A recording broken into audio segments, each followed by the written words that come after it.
go ahead and get started.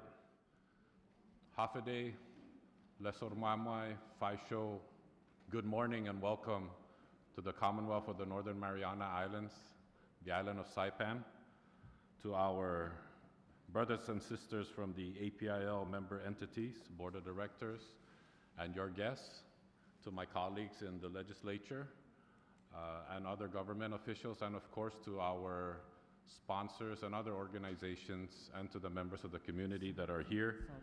Welcome to the Association of Pacific Island Legislatures APIL Board of Directors meeting. I now call the 65th meeting of the APIL Board of Directors to order. And with that, I'd like to ask everyone if we can all rise in a moment of silence.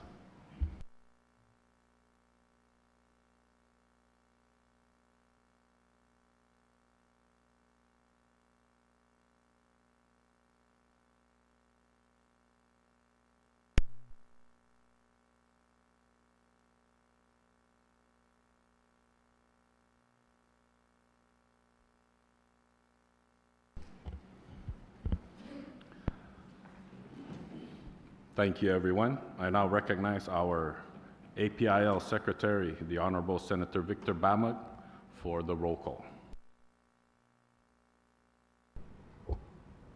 Thank you, Mr. President, and good morning. American Samoa, Commonwealth of the Northern Marianas Island. Present. State of Chuuk, FSM State of Chuuk. Randim Yechuk. FSM State of Kusrai. Duo, present. FSM State of Pohnpei. Present. FSM State of Yap. Present. Island of Guam. Hafide, present. Republic of the Kiribati. Republic of the Marshall Islands. Yagoi, Emir. Republic of Nauru. Republic of Palau. Ali, here. State of Hawaii.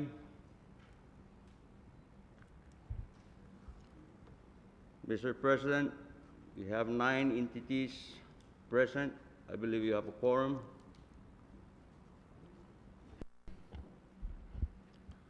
Thank you, Secretary Bamag. And with 9 member entities present, we do have a quorum to go ahead and proceed with the Board of Directors meeting. I now would also like to recognize the APIL Secretary for the adoption of today's agenda. Secretary.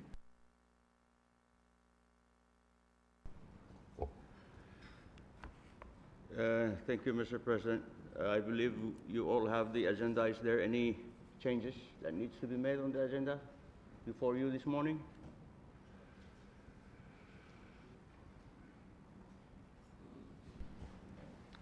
I only have one change. I'd like to ask that after we adopt the agenda, that we move the group photo up before the welcoming remarks. Is that okay with the members? No problem. Okay. Thank you. Proceed. So that's the only changes to the agenda.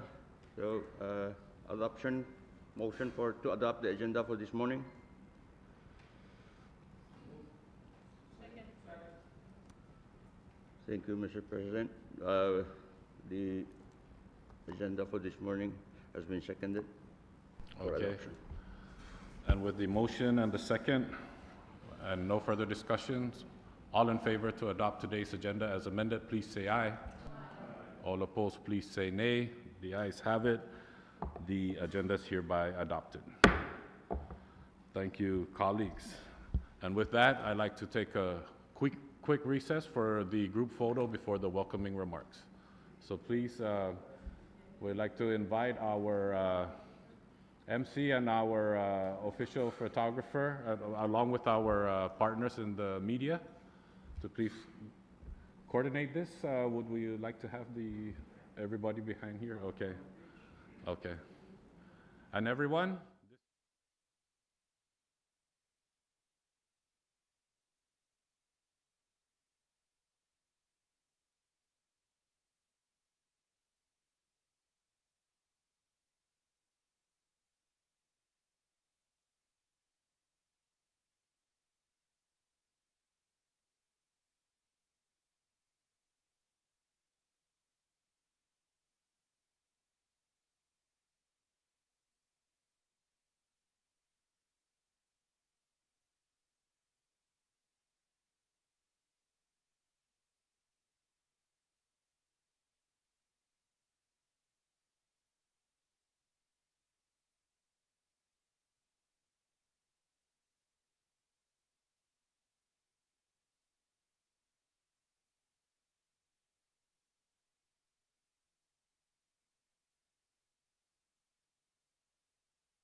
Now rise back to the meeting. And before we went on recess, we just adopted the agenda for today's APIL Board of Directors meeting. And next item on the agenda, after the approval of the agenda, is the opening and the welcoming remarks. And I would like to start from my left all the way down. And with that, I'd like to recognize the Commonwealth of the Northern Mariana Islands. Oh.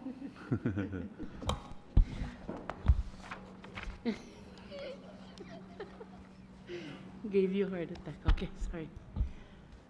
Lesser Mamay, Amaga, Umogan, good morning. Hafaday, Faisho, Mewelim Mami. Honorable members of the Association of Pacific Island Legislatures, distinguished delegates, esteemed guests, ladies and gentlemen.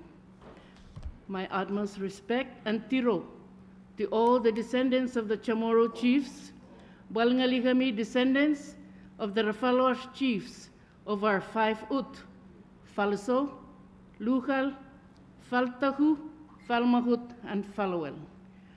On behalf of the people of the Commonwealth of the Northern Mariana Islands, it is with great pride and profound respect that I welcome you all to our humble abode for this short meeting of the Association of the Pacific Island Legislatures.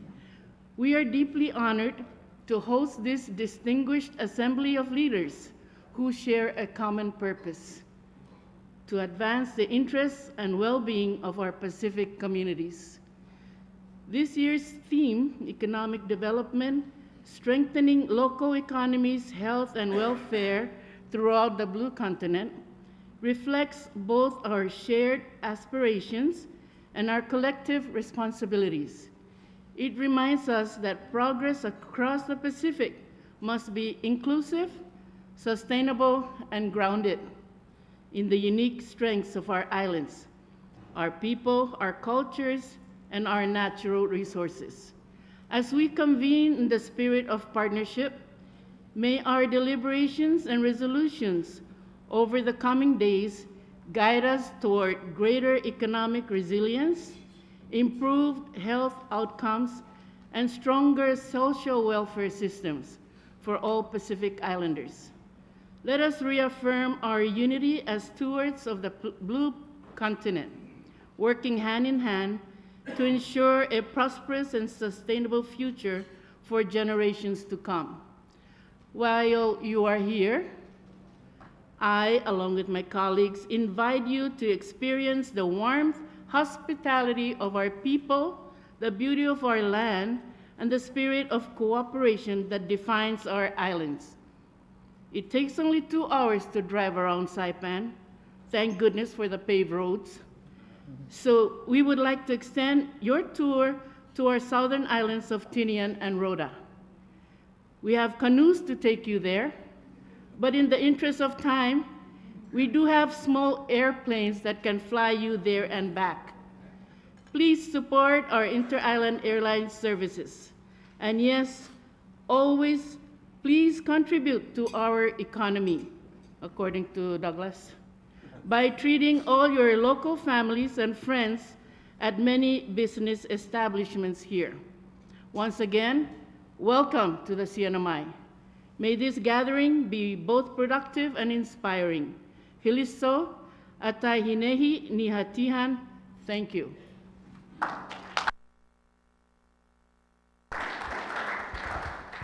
Thank you, Representative Denita Yanktamai from the Commonwealth of the Northern Mariana Islands. She's also a very big contributor to the economy. Thank you very much. We'll now go ahead and proceed with Chuk State.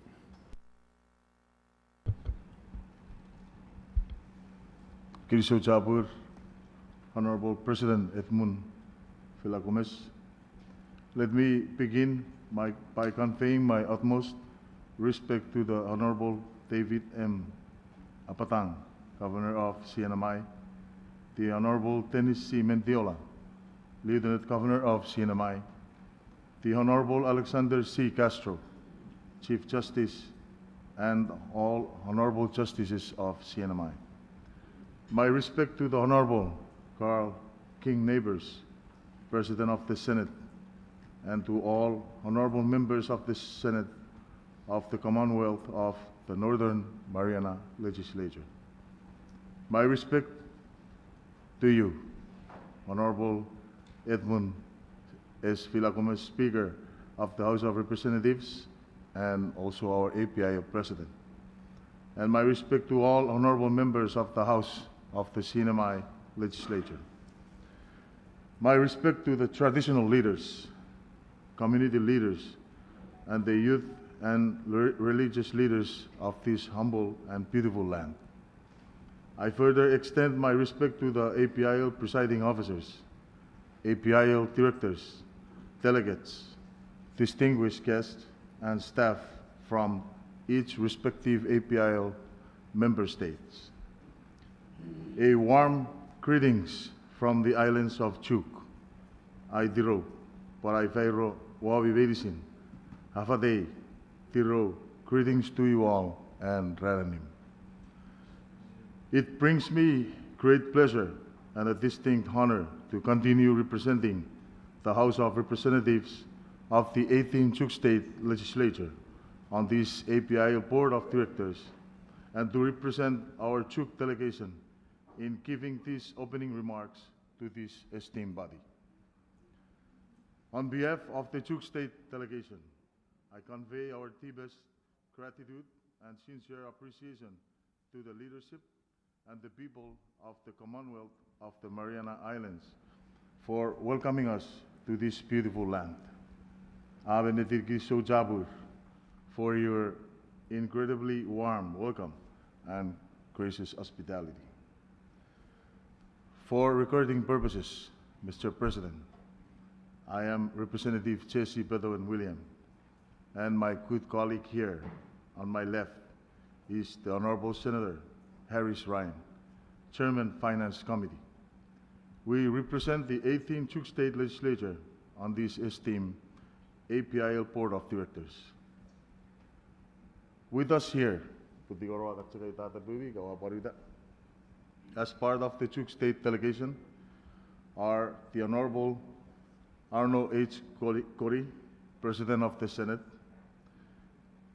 the Honorable Andrew A. May, Vice Speaker, House of Representatives, the Honorable Wayne Olap, Floor Leader, House of Representatives, and the Honorable Keswick Madhus, Chairman, Transportation, Communication, and Public Works Committee, the Honorable Tarson Paulis, Vice Chairman, Resource and Development Committee, the Honorable Kenru Onero, Vice Chairman, Health and Welfare Committee, the Honorable Otoko Kanis, Member, Judicial and Governmental Operations Committee, the Honorable Mataichi Jacob, Member, Transportation, Communication and Public Works Committee, and the Honorable P.J.P. Bedrus, Member, Transportation, Communication and Public Works Committee.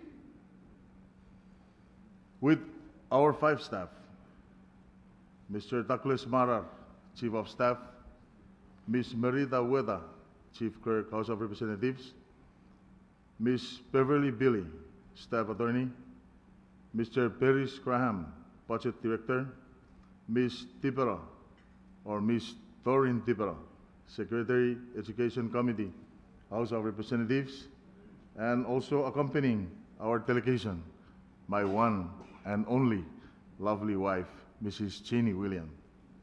Please stand.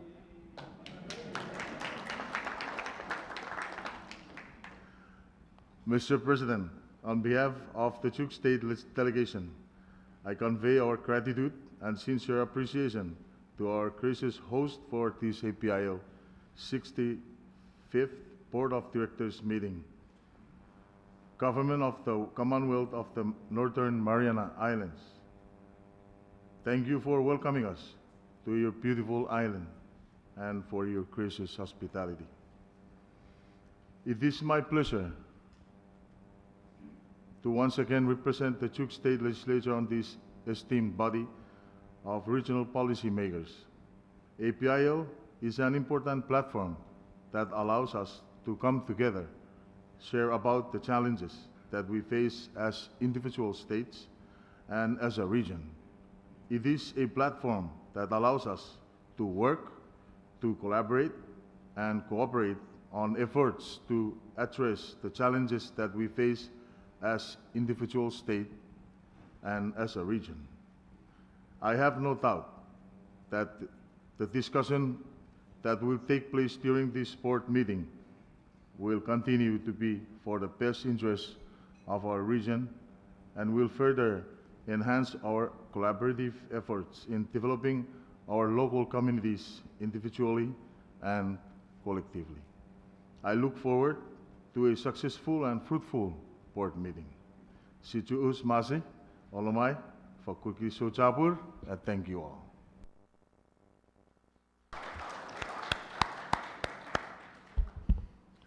Kiniso Chapur, and thank you for bringing your delegation. I think Douglas is going to meet his goal. Next, I'd like to recognize the FSM State of Kosrae.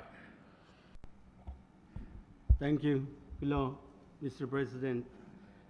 Before I proceed with my opening remarks, please help me welcome the member of my delegation from the state of Kosrae. Here with us this morning, to my left, is my fellow board member, proxy, our floor leader, Honorable Andy Andrew. With us this morning is our Speaker for the 13th Kosrae State Legislature, the Honorable Simeon Philip. We have Chairman Isaac, the Ways and Means Chairman. We do have Chairman Thompson, Environmental and Transportation Chairman, and Vice Chairman Ramsey George for Land and Municipal Affairs.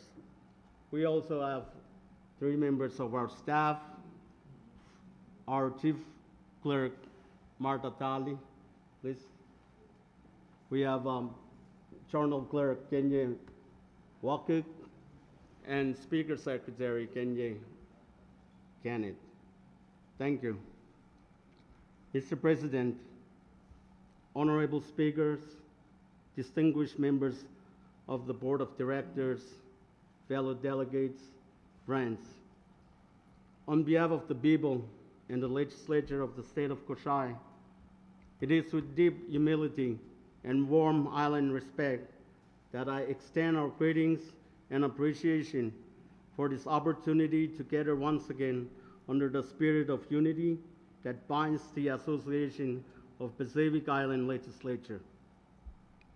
As island people, we know that ocean does not divide us, it connects us. Our ancestors once said, the canoe moves forward only when everyone battles together. Today, we are reminded that our work as legislature is that shared canoe. Each island, each community, each voice battling in the rhythm toward common horizon of peace, prosperity, and resilience for our Pacific family. This 65th meeting of APIL board members is more than just a routine gathering. It is a reaffirmation of our shared values, the protection of our islands, the dignity of our people, and the strength of our culture that continue to thrive amidst the tide of change. We meet in a time when our region faces complex challenges, from climate impacts, economic uncertainty, to preservation of our heritage and the empowerment of our future generations. Yet, as Pacific people, we are no strangers to challenges. Our history teaches us that with unity, respect, and vision, even the strongest storms can be navigated.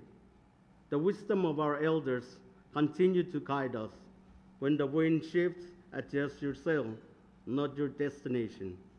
And so, let this meeting serve as a moment to adjust our collective call, collective sails, to listen deeply, to share openly, and to make decisions grounded in wisdom and compassion. Let us strengthen our partnership and ensure that APIL remains the beacon of cooperation and solidarity among our island legislature. In closing, may our discussion today be guided by clarity, humility, and the spirit of service.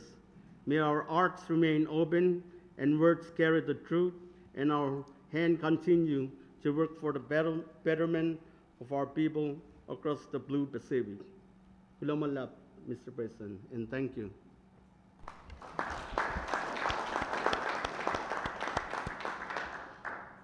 Thank you, Kosrae. And before I recognize the FSM State of Pohnpei, I would just like to recognize some of the members of the legislature, the CNMI 24th legislature that are here. First, I'd like to recognize Senator Manny T. Castro. From RMI, I'm just kidding. Our honorable floor leader, Marissa Flores. And the chairman of our Infrastructure and Transportation, Representative Vincent S. Aldan. Any other member from the legislature that are, oh, well, of course, our delegate, Senator Jude Hofschneider.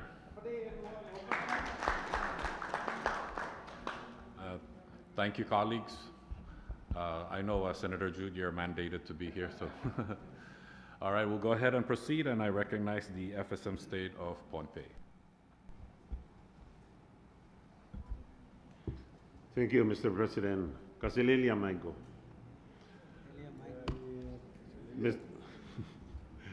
Thank you, Mr. President. Thank you again. Thank you for, first off, I'd like to congratulate you for sailing the API canoe across the blue continent. Today, you landed the canoe back into your beautiful island of the Commonwealth. My respect to you, Mr. President, officials of APIL, honorable directors, honorable members of the various jurisdictions throughout the Pacific. I join the rest in welcoming everybody to our host country, Commonwealth of the Northern Mariana. Island Way, when we landed or when we come to a house or a family or an island, we have to pay due respect. And therefore, please allow me, Mr. President, on behalf of Pohnpei, myself and my colleague, Director Simon, extend our greeting of Kasililia to our hosts, traditional leaders of this land, Governor Abatang, Lieutenant Governor Mendiola, Speaker, and members of the House of Representatives, President of the Senate, members of the Senate, and the people of the Commonwealth. We bring greeting to you from Pohnpei. I also would like to thank fellow directors representing CNMI in the Board of Directors. Thank you for your support, thus resulting CNMI for hosting this meeting. Of course, when we departed Pohnpei, we noticed that we will be crossing our citizens in CNMI. And therefore, this is a good time, Mr. President, allow me to also thank the people of CNMI for hosting our citizens and supporting our citizens. We'd like to extend to you, to our citizens who are also willing to become a dual citizens of CNMI and Pohnpei. Our greeting to you, all Pohnpeians that are residing in the beautiful island of Saipan. Of course, Mr. President, when we came here, we have nothing in mind beside our willingness to work with you, members of the Board of Directors, to make sure that the bylaw is the key to our Board of Directors, that we have to focus our attention to the elements of the bylaw, with the belief that the bylaw, when it is refined or when it is amended to fit our common interests, that's what will take us from here for a betterment of this association. Of course, I'd like to at this moment, let me say something that I'm not going to highlight those developments that are taking place in Pohnpei. Of course, tomorrow we know that there's going to be a General Assembly, and the head of delegation will be presenting to you all those developments that is happening in Pohnpei. And so I leave that for tomorrow, for the General Assembly tomorrow. For today, I just wanted to extend the greeting on behalf of my delegation, of course, myself and Director Simon. I'd like to, yes, of course, whispering to me that I got to make sure that I don't miss the opportunity to introduce our staff that are with us today. And of course, it's not only our staff that are with us today. We have members of the legislature who are with us today. And allow me to introduce our staff that are with us this morning. President, Honorable Directors, let me introduce first off with our Assistant Counsel, Carlela Carr. Please rise for recognition. And our co-pilot for our driver, sorry, Cynthia. Cynthia Edgar. It's our PIO for the Pohnpei State Legislature.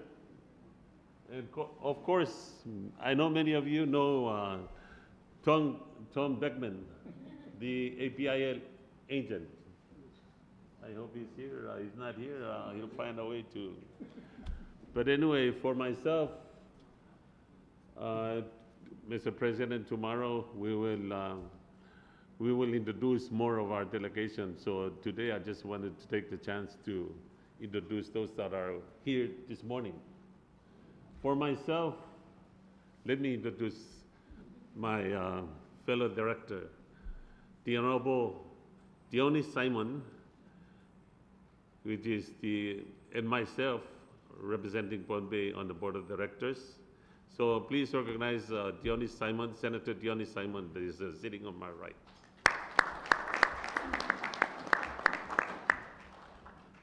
And for myself, I know many of you know me. And because we have very limited time, so I'm not going to introduce myself because I think I'm going to waste my time with introduce myself. I'm going to try to be working with you, to commingle myself with you, and to get acquainted with you so you know me better. So with that, Mr. President, anyway, my name is Edgar Licanet, Senator Edgar Licanet from Pohnpei State. Thank you very much, everybody. Thank you very much, FSM State of Pohnpei. We'll go ahead and proceed to the FSM State of Yap.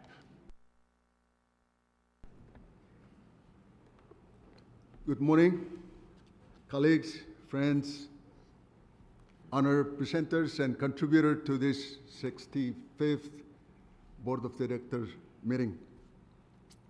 Ladies and gentlemen, good morning and kamar from Yap State. I'm privileged that I was able to make it this year to a Board of Directors and General Assembly meeting of APIL. Not only to participate in the discussions and getting a better understanding of regional interest and issues, but to greet old friends and make new ones. Before I begin, let me introduce our YAP delegation to you, Mr. President. On my left is John Mafal.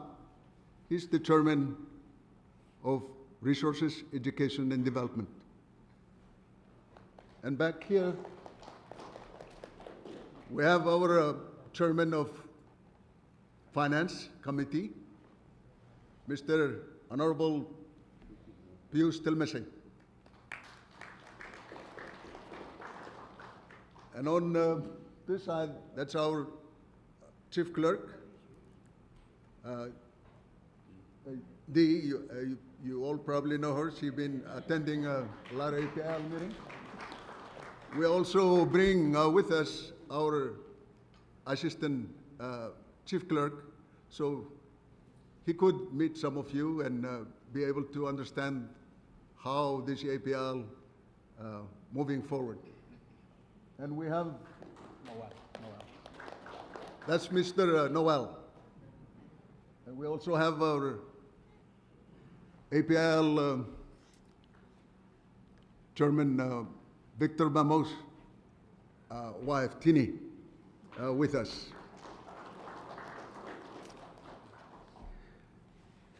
Yap State, as some of you are aware, has busy this past year. And it looks to be very busy in the next few years to come.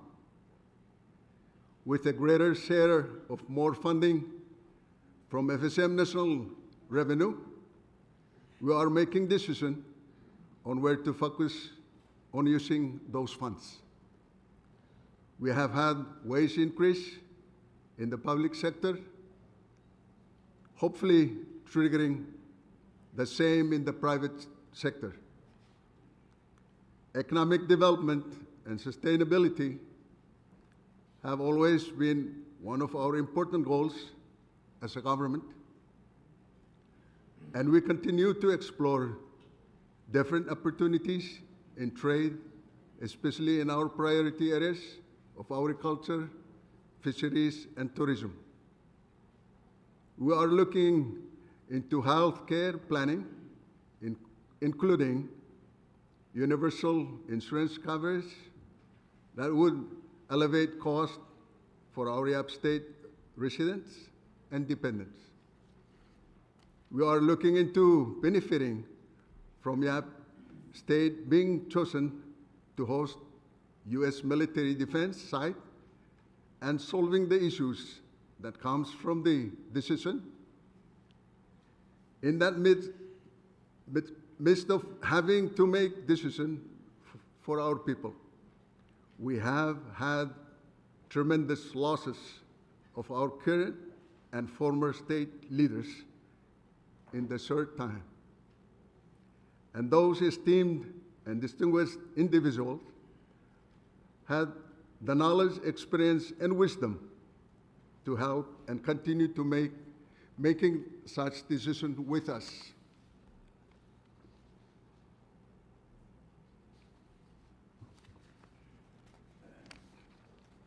While the state of Yap has been lagging behind our sister states and island in the nation, in the region, I should say, in a lot of areas, our prize commodities has always been betel nut, as you all know, which allowed us to engage in a more equal trade with partners in the region.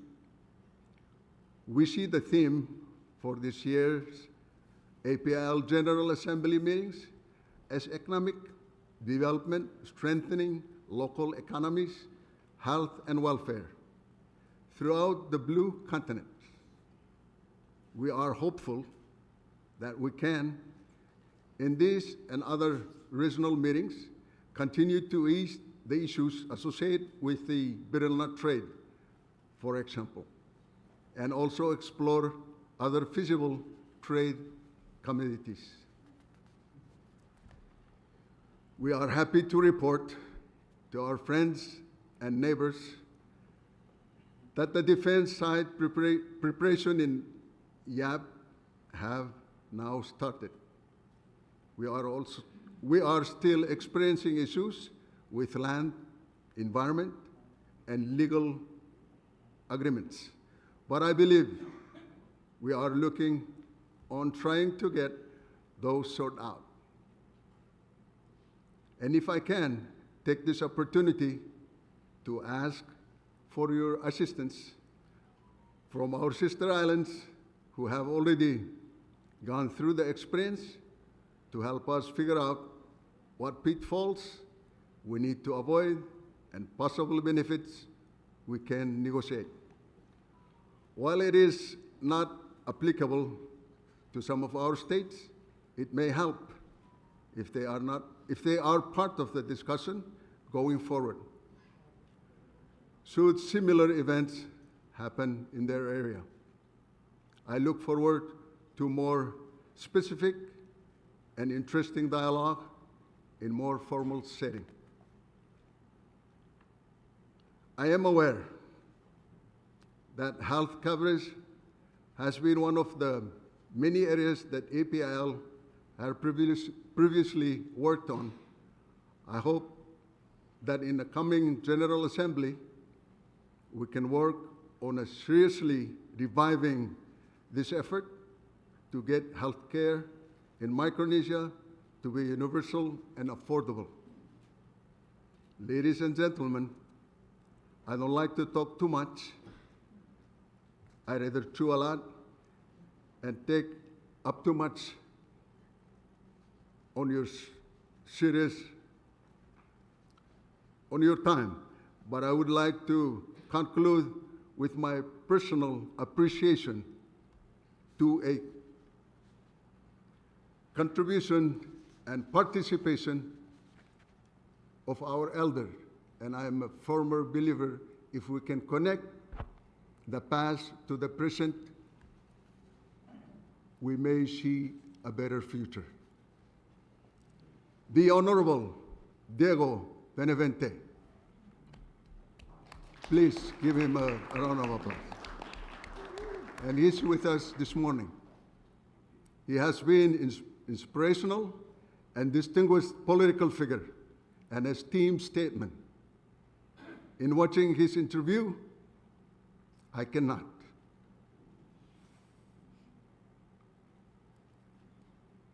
help but draw conclusions.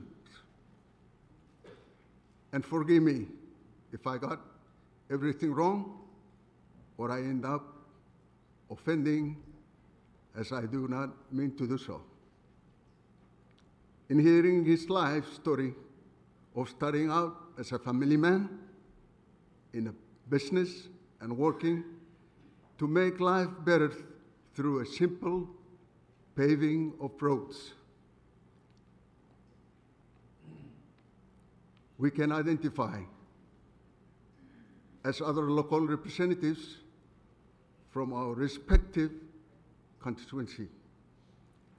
As public servant, we are always mindful of the basic need of the people.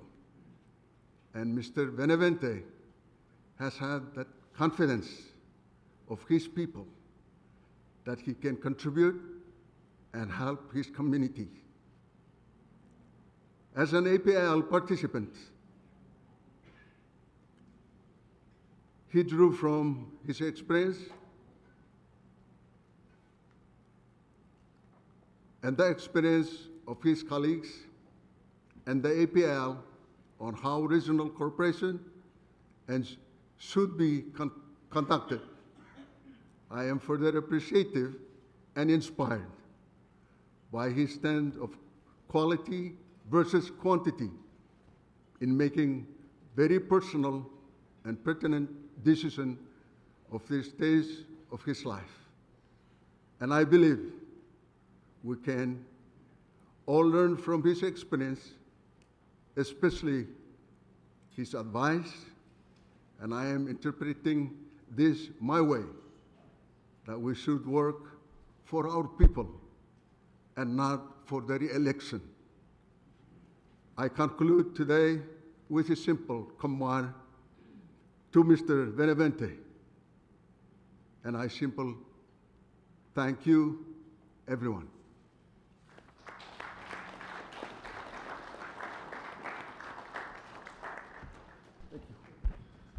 Thank you, FSM State of Yap. And before I recognize the island of Guam, yes, you stole my thunder. I'd like to recognize the Honorable Lieutenant Governor Diego T. Benavente.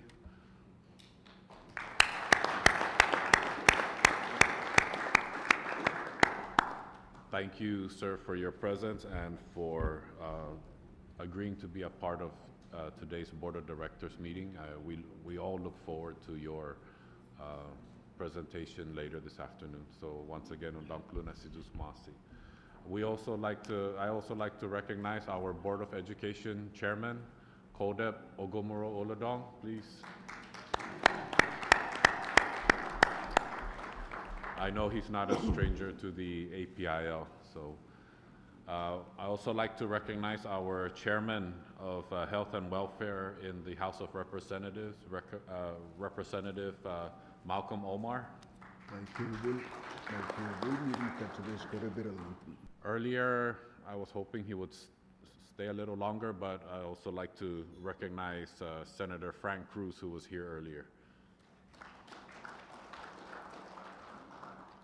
And with that, we'll go ahead and proceed to our sister island to the south. Welcome to the north, Tagi North, as we say here in Saipan, the island of Guam. Sidus Masi, Mr. President. Hafade, Yakwe, Ali, Mogaten, Lenu, Casadilia, Ramanan.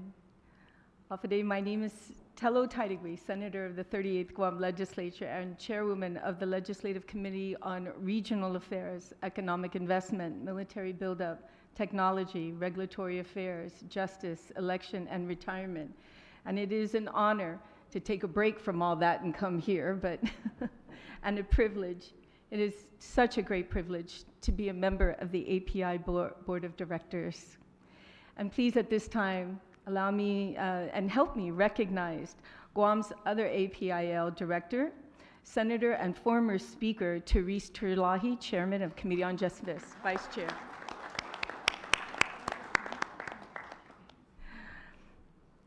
This assembly of island leaders provide a critical platform to address pressing regional challenges. Yet, as we navigate this landscape, we must never lose sight of our foundation. Preserving our unique culture, languages, and traditions is essential. Our heritage is what connects us and sustains us.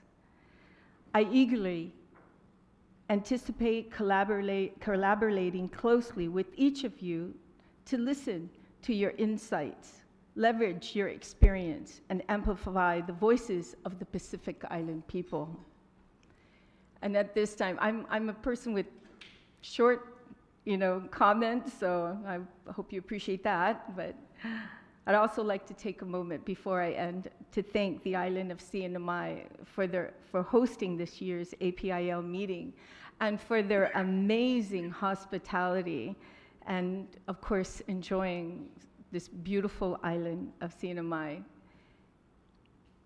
I'd also like to mention that I will be contributing to the economy because Representative Dinky is going to show me just how much to spend, so I'll be enjoying that.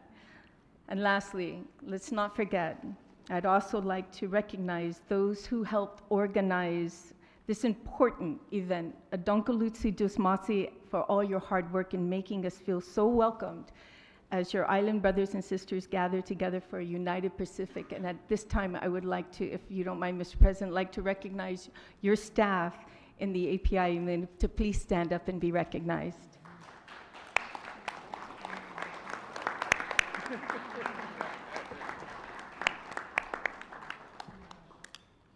Together, we will continue to forge solutions that ensure our island remains resilient, thriving, and united. Adonkalusi Dusmasi.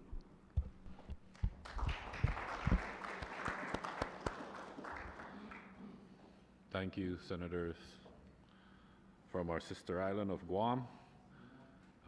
Welcome again. We'll now go ahead and proceed to Kiribati. The floor is yours.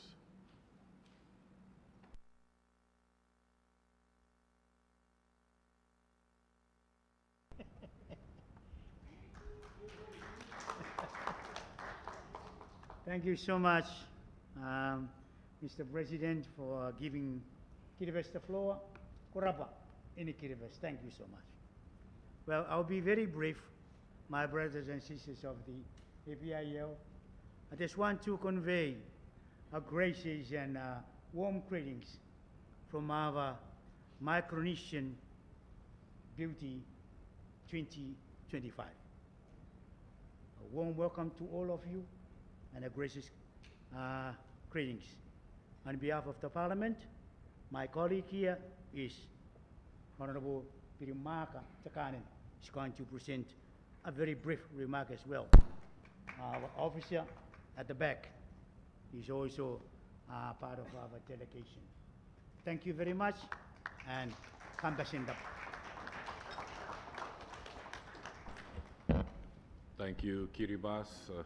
I know you've come a really long way to get here, and took a couple days longer, but we really thank you for your patience and for making it out here. We really need to continue this working relationship and partnership to further push forward the interests of our region. So once again, thank you, Sizus Masi. We'll now proceed to the Republic of Palau.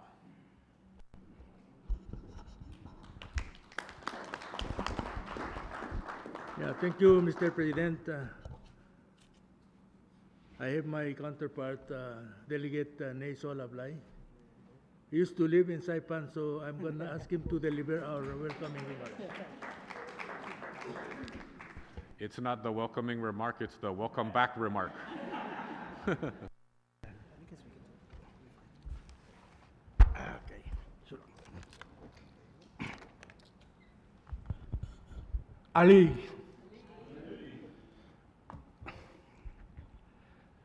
Mr.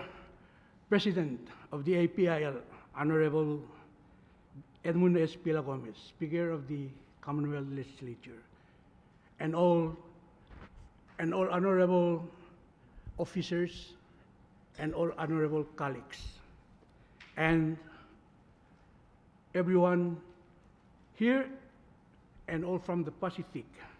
Good morning to everyone.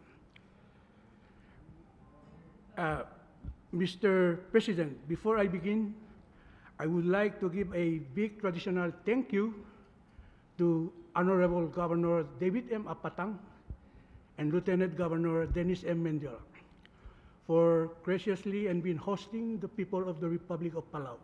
Thank you very much.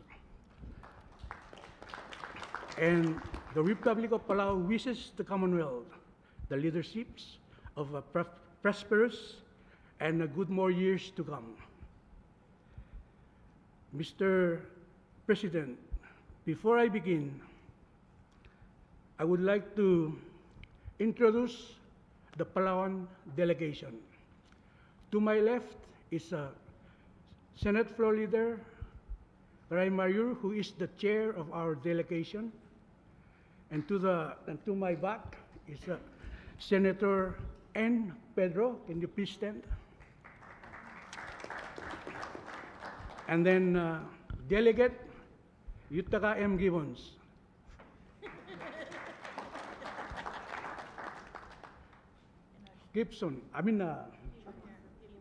Junior.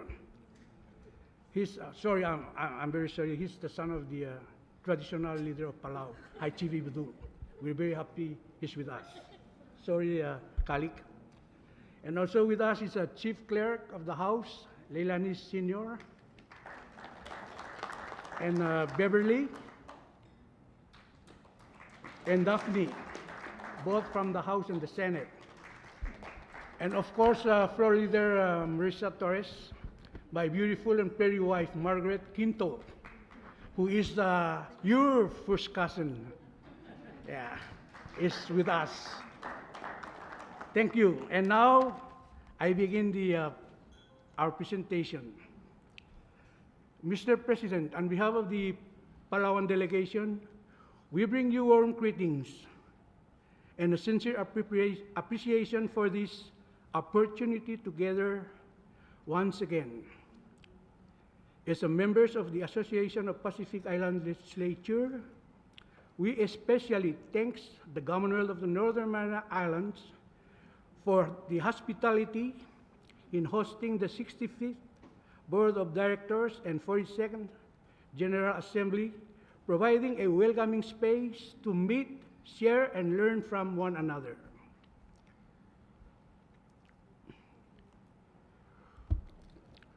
We meet again as a Pacific Island nations, united by a common goal to strengthen regional cooperation and advance the well-being of our island communities. The challenge before us, ranging from the environmental issue and resources management to economic uncertainty and the growing social concern that affects our youth, remind us that no islands stand alone. Across the region, we continue to feel the strain of high price, particularly in the essential goods. The high cost of fuel is a reality for nations throughout the Pacific, and those costs drive up transportation expense, which in turn increase the price of every product that reaches our stores, from food, household, supplies to construction materials. The impact is felt in every home.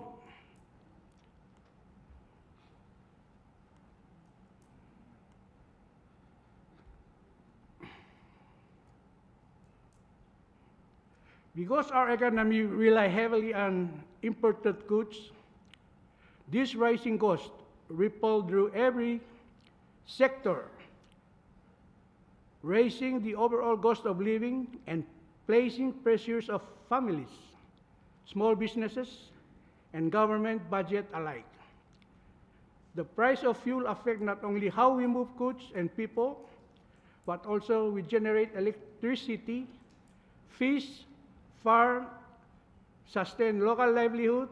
In short, fuel costs shape the daily realities of our people and broader stability of our island economies. This economic pressure reminds us how we interconnected our islands and how vital it is that we act together. As a member of the Association of Pacific Island Legislature, we share responsibility to collaborate on practical solutions, from strengthening regional economic security and promoting renewable resources to supporting local production and reducing dependency on costly imports. Together, we can amplify our collective voice, share experience, and develop policies that make our economies more resilient, our communities more self-sufficient, and our Pacific region stronger as one. May our deliberations over the coming days reflect not only our national priorities, but also our shared purpose to build a Pacific that is self-reliant, prosperous, and prepared for the challenge and interconnected world. Mr. President, thank you, and may our discussions be productive and grounded in the spirit of regional partnership. Masulang.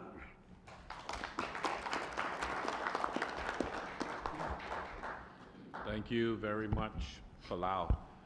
Before we proceed to the Marshall Islands, I'd like to apologize. May we go back to Kiribati? Our other delegate member from Kiribati, did you want to add to the remarks from your entity? You have the floor. I apologize. Thank you, Mr. President. That's okay. This is the Micronesian way. Mr. President, I just want to take the opportunity to thank you and your Secretariat and officers from the CNMI for their tirelessly effort in making sure that we attended this meeting, despite the visa hiccups, Mr. President. This is the first time in Saipan for us from the far south of the Micronesian line. And we are so happy to be here to meet our Chamorron brothers and sisters and our Micronesian family. We are connected by the sea, but maybe one way or another, we are related. Mr. President, we hope that the APIL will consider looking into the visa issue that we are faced with. And I believe we are the only one out of this family that we are not in the US exemption visa program. And we hope if that can be taken on board in this meeting so that we can come back and visit our Micronesian brothers wherever they may be, Mr. President.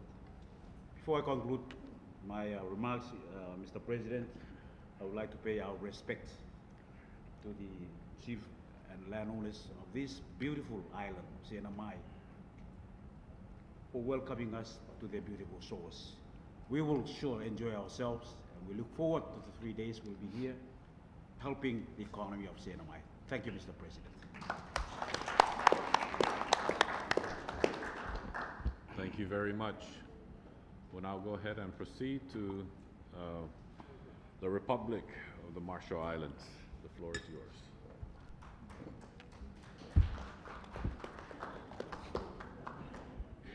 Thank you, Mr. President. Komoltada.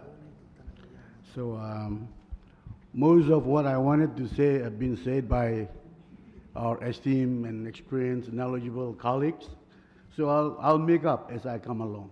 So please bear with me.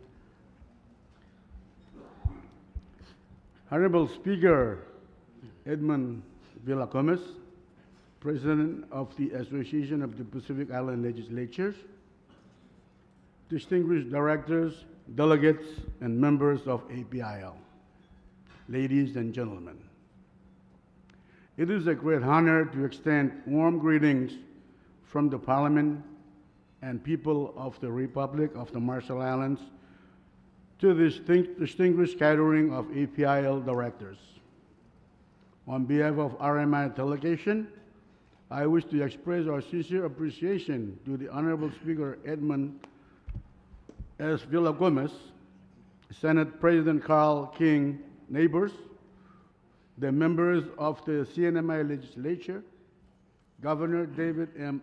Abadang, Lieutenant Governor Dennis James Mendiola, and the people of the Commonwealth of the Northern Mariana Islands. Your exceptional hospitality and outstanding arrangement in hosting this year's Board of Directors meeting, followed by the General Assembly. Your commitment and generosity reflect the enduring spirit of Pacific cooperation and friendship that define the work of APIL.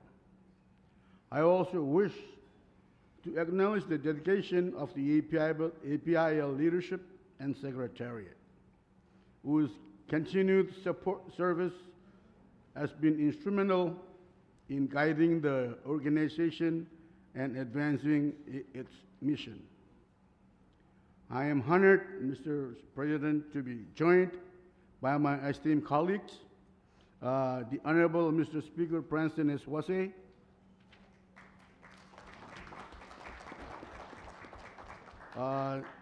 Senator Jack J. Heading, who is sitting to my right.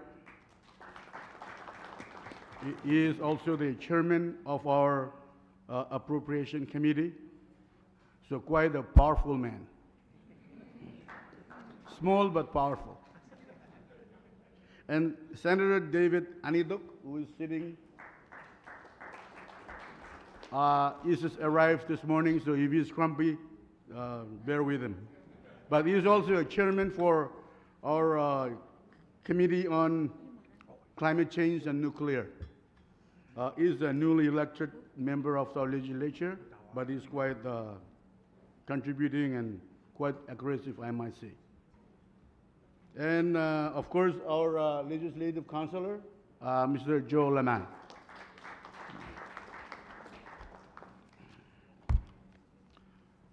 Since the last APIL Board of Directors meeting hosted by the Republic of the Marshall Islands, our nation has faced significant challenges. Earlier this year, our Nidijala building, the seat of our parliament, was tragically destroyed by fire. This is a painful loss, as the Nidijala stands as both the art of our democracy and a symbol of our people's resilience. Yet, despite this tragedy, our parliament continues its constitutional duties without interruption. Fortunately, our most critical documents had been safe or stored electronically, and we were successfully retrieved, ensuring continuity in our governance. The reconstruction of the Nidijala is now underway, and the new building will follow the original blueprint, preserving its legacy and dignity. We look forward to a day we can welcome all APIL members to a future meeting in the new Nidijala building in Majuro. As we gather, Mr. President and members, distinguished delegates, let's be mindful of broader challenges facing our region. The ongoing government shutdown, U.S. government shutdown, may have significant implications for several member states, including the Marshall Islands. Such disruption could potentially affect government programs and services, impacting the well-being of our citizens and the stability of our governance across the region. These realities remind us of our shared vulnerabilities and the importance of regional unity and cooperation. They also reaffirm the mission of the Association of the Pacific Island Legislatures to serve a permanent forum for the mutual existence among the parliaments of the Pacific, enabling collaboration and collective actions on matters of common concern, including development, trade, security, health, education, and the preservation of our cultures and shared heritage. As we commence the Board of Directors meeting, let us reaffirm our shared commitment to the vision and the purpose of APIL, which is to strengthen the legislative partnership, promote good governance, and enhance the collective welfare of our island communities. May our deliberation be productive, guided by wisdom, respect, and the enduring solidarity that unites us as Pacific brothers and sisters.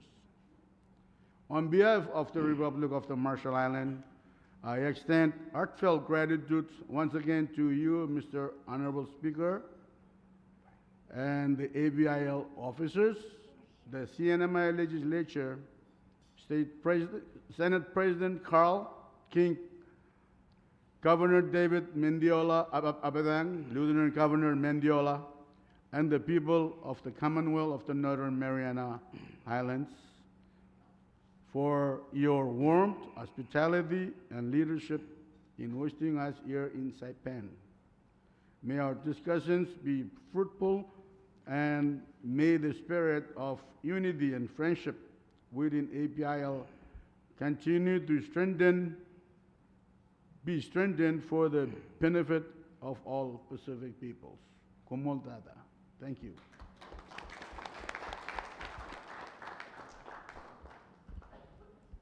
Thank you very much, RMI. And with that, I recognize Delegate Swalaba. Mr. President, I inadvertently did not mention one of our member from our delegation because I was so very excited Okay, the floor is yours. It already I'm happened here to with me a you. few times. And she's the youngest member of our delegation, and from the Senate in Palau, staff of Floor Leader Garay Mario, I'm sorry, Chairman. Her name is Dilungil Asanuma from the order.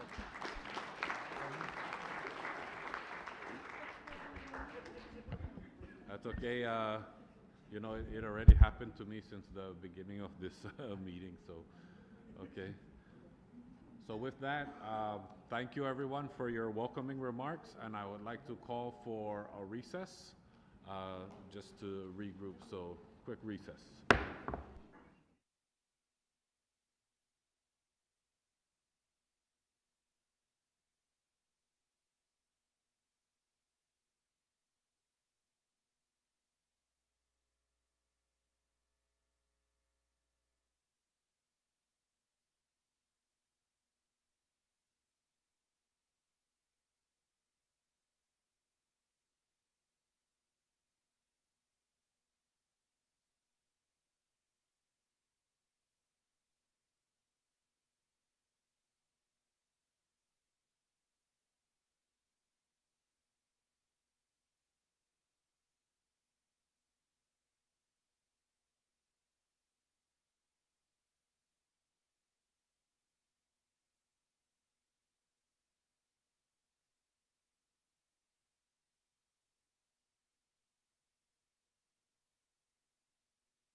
Before we went on recess, we just got done with item number 3, the opening and welcome remarks.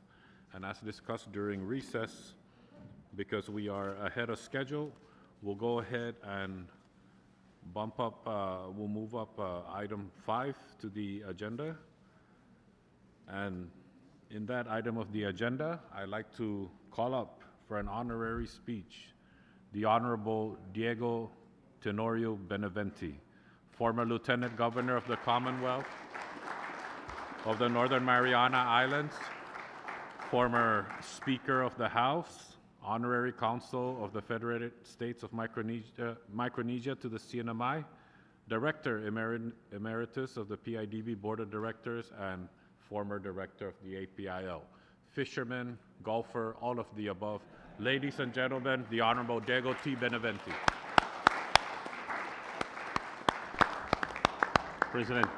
President. Yes, recognize. Privilege. Recognize. Thank you, Mr. President. I think, sorry for the interruption. Please allow me the opportunity to introduce some of our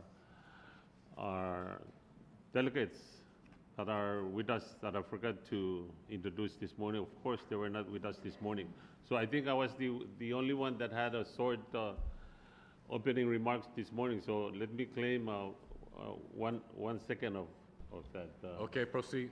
Thank you very much, Mr. President. I think they're behind you. Yeah.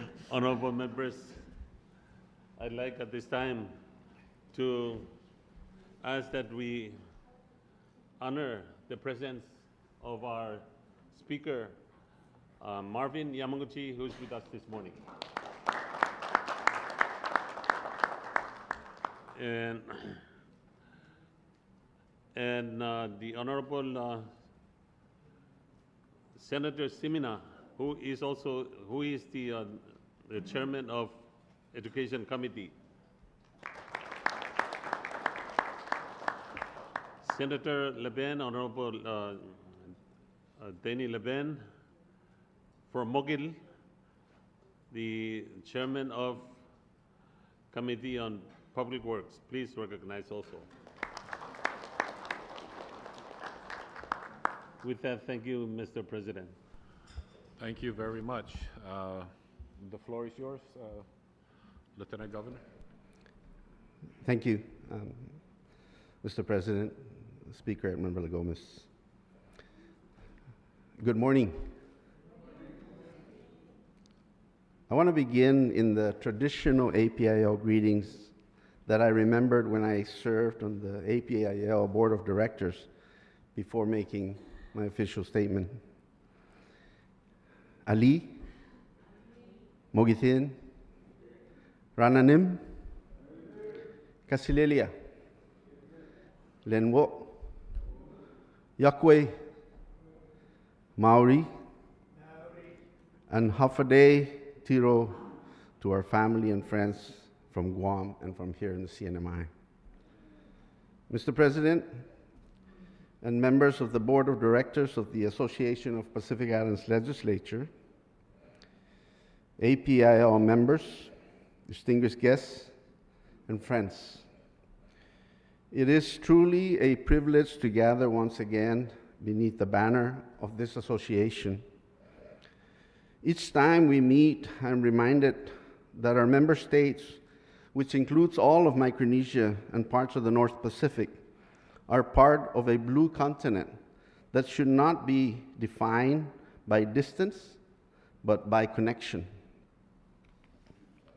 This year's theme, economic development, strengthening local economies, health, and welfare throughout the blue continent, goes to the heart of our shared purpose. Development for us has never been a matter of statistics alone. It is about families having work that sustains them, young people seeing a future at home, and communities secure in the islands and waters they call home. From the earliest days of this organization, APIL has been the legislative voice of that purpose. that our island can prosper by our own hands, guided by our own values. It was built so that island legislators could think and act together, crafting policies that reflect island realities and not distant assumptions. Out of that same belief, another institution was born, the Pacific Islands Development Bank. I was privileged to help in its most challenging time when I was a member of the Board of Directors of APIL, and I was appointed as the PIDB Task Force Chairman. That was more than 3 decades ago, by the way. Our leaders across Micronesia and North Pacific recognize that political cooperation must be matched by financial self-reliance. Today, the PIDB remains a living example of what regional partnership can achieve. It has for many years now and continues to channel capital towards small businesses, family homes, and individuals throughout our member regions. And PIDB also has the potential of funding critical infrastructure and community projects that would otherwise be beyond our reach. It is proof that when our island nations pool their resources, they can finance their own priority and build growth from within. Like our Chamorro lattice stones, comprised of the haligi and the tasa, that stands together structurally to uphold our islands. The APIL and PIDB together are the foundation of our regional strength. One gives us stability and support, the other gives us balance and protection. Together, they represent the endurance and unity of our people, political solidarity, and economic independence. One gives us the means to speak with a common voice, the other gives us the tools to turn that voice into tangible progress. My friends, we meet at a time of genuine hardship. Across our islands, governments are facing shrinking revenues, rising costs, and difficult choices. The reasons and causes of these hardships may be complex, and they may not all be the same, but their impact is the same. Fewer opportunities for our people and heavier burdens for our public servants. I can say that we in the Commonwealth are probably among the most financially challenged right now. We do not have the benefit of the fisheries revenues that are enjoyed by RMI and the FSM states, or the natural beauty of Palau that brings so many visitors from all over the world. We do not have the financial benefit that comes with heavy military presence in the build-ups like on Guam, for example. And therefore, we are truly so grateful for this opportunity to host the 65th Board of Directors and 42nd General Assembly. And on behalf of our leaders, Governor David Apatang, Lieutenant Governor Dennis Mindiola, Senate President Carl King Neighbors, and APIL's very own President, Speaker Edmund Villagomez, I say to you again, please spend every bit of your per diem while you're here. Thank you. And please feel free to reach into your personal budget too. Your visit will have a great impact on our economy, and they will bring financial benefits that we truly appreciate during these tough economic times. But the benefits are not just about revenue. On a personal note, I attribute much of my success here in the CNMI as Lieutenant Governor and as a legislator in the CNMI House of Representatives to the lessons I learned from wise leaders that I met throughout the region, all through APIL. As a participant, they taught me so much that I carried home and applied it here. And through my experience with other regional organizations such as the PIDB, the Micronesian Conservation Trust, I learned the benefits of regional thinking versus individual island thinking. When we act together as a region, our capacity to solve problems and sustain ourselves grows far beyond what any one island could do alone. Over the years here in the CNMI, I encourage elected leaders to attend and participate in the APIL meetings. I've always believed that these meetings would benefit not just the individual as leaders, but also our islands. We can all learn from each other. If we continue to meet and have these discussions, we can then turn them into tangible results. This all brings me to my main point and my respectful ask. If I may make one last appeal as a former member of this honorable body.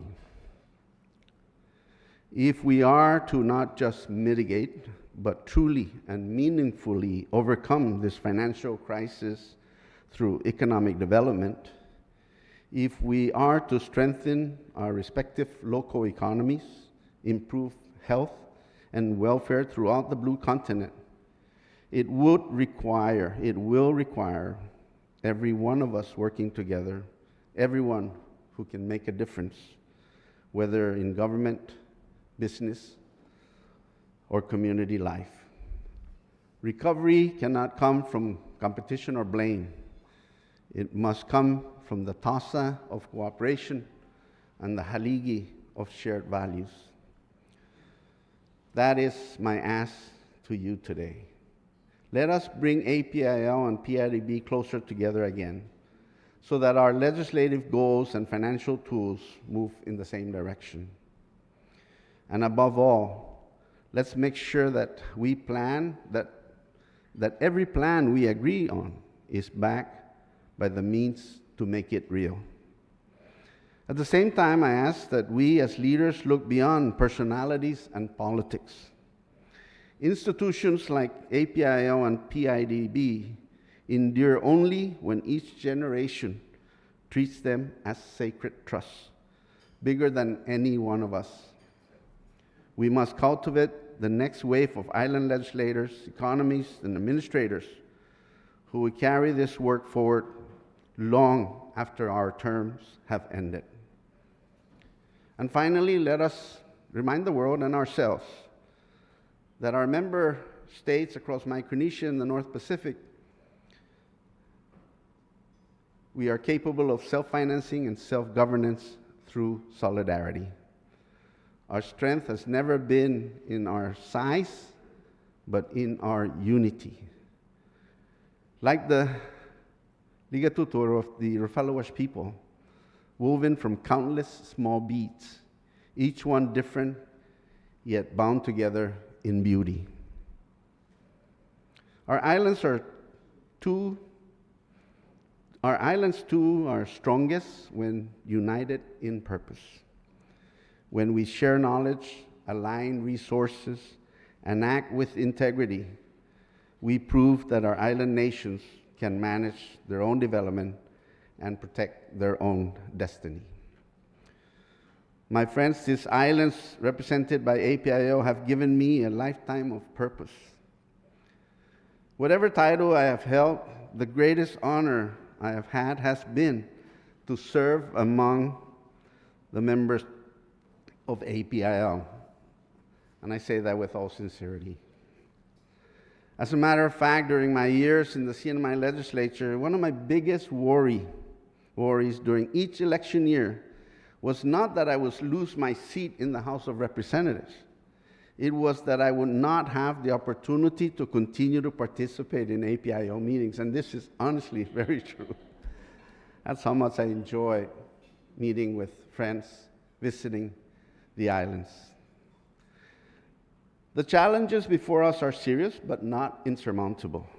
If we continue to work as one Blue Continent, one family, there is no challenge we cannot overcome. Thank you, Mr. President. Thank you, members of the board. May God bless our islands and the enduring spirit of cooperation that unites us across Micronesia and the North Pacific. Thank you, and Sizus Masi.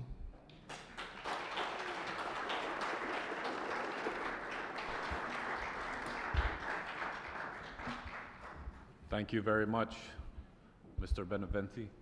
And while talking with him, he also would welcome questions if there are any questions that you would like to ask him based on his vast experience in the APIL, the PIDB, and the region. So please, if you have any questions, will you be okay? Just go ahead and raise your hand and I'll recognize. And any questions or comments are welcome. Thank you. Recognize Palau.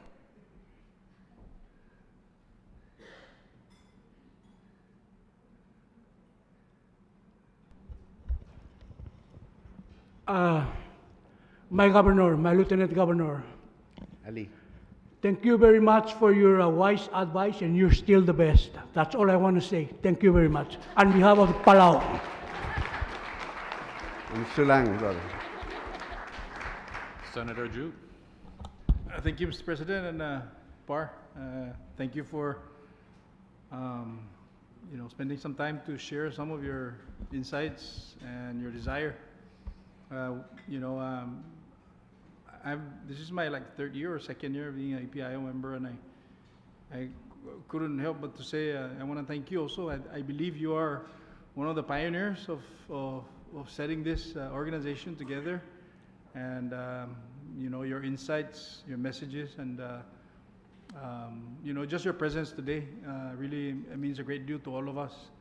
I know that during the time that this started, the challenges and the vision not the vision, but the way we do business at the time may be a lot different than we are today. What do you think as a pioneer of APIO and PIDB, and of course the islands, how do we forge this in narrowing our objective of trying to really tackle the issues one by one, instead of we have a lot of issues, but if we can just point to one or two items that we really need to address in General Assembly, and then we can move forward from, if you don't mind. Thank you, Par. First, to clarify, I believe APIO began in the early 80s. My first term in office was in 1990. And so it was later on in my political career that I started as a member of the Board of Directors. But yes, I think I understand. And I've had this discussion with many people regarding just, you always would think that given the leaders that are present in this one room, we should be able to solve the problems, whatever problems it is, right? It should be so easy. But we understand that it's not. And so I remember our biggest challenge when I came in 1990 was air service to our islands. We still have not been able to fix that problem, and it's over 30 years later, right?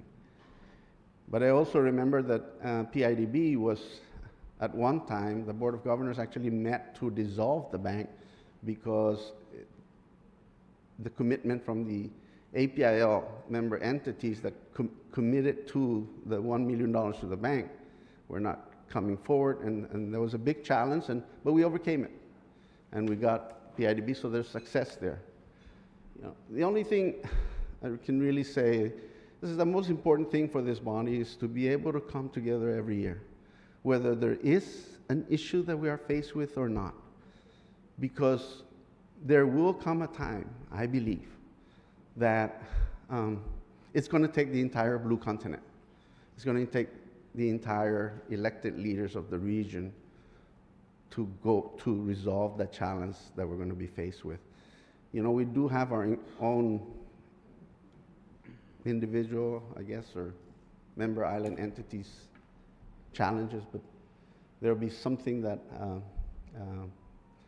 that is so critical that this organization needs to stay strong and continue to meet every year and prepare for that to happen. I also want to use this opportunity to say And let's be careful with relationship. I think we have that issue currently even in the Pacific Islands Development Bank. And I certainly would not like to see it happen to the APIL. Relationship, good, working, trust relationship with each one of the island leaders is so important. Because once you start pushing people out, you start dissolving, you start hurting the organization and its ability, even though you may say, well, we haven't been able to solve any problem anyways. But again, I'm telling you, it's not about today. It's about the future and the opportunity to challenge, to fight whatever big challenge that may be coming up in the future. So let's keep the member entities, the members of APIL together, unified, solid. Let's not get personal relationships get in the way that would potentially break up this organization.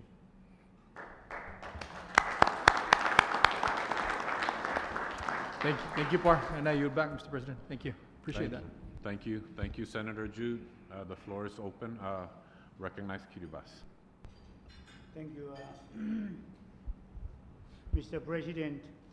Well, you expect me to ask a question, and I want to, but because the presentation is very touching, also inspiring, I just want to add that the regional voice versus individual voice. Solidarity. Thank you. Thank you. Thank you. The floor is still open. Recognize Senator Terlai. Masi, and again, thank you, Lieutenant Governor, and on behalf of Guam, I want to thank you for your leadership, your vision, and sharing your very personal thoughts. And it is inspiring. I agree with the representative from Kiribati that it is very inspiring to hear you talk about, you know, how we can be prepared, because I very much believe in that we should all be prepared. We keep working together, because if we're prepared, we are ready when that bigger challenge comes to us. Despite the challenges we already face, there might be bigger ones, and we can be prepared together, and we can help each other always, and we can continue as a Blue Continent the way we have to really lift up our people. So, Sizus Ma'asi to you for your leadership and vision on behalf of Guam. Sizus Ma'asi. Thank you. Thank you. Thank you. Yap, did you have your speaker? Go ahead. Yeah, thank you, Mr. President.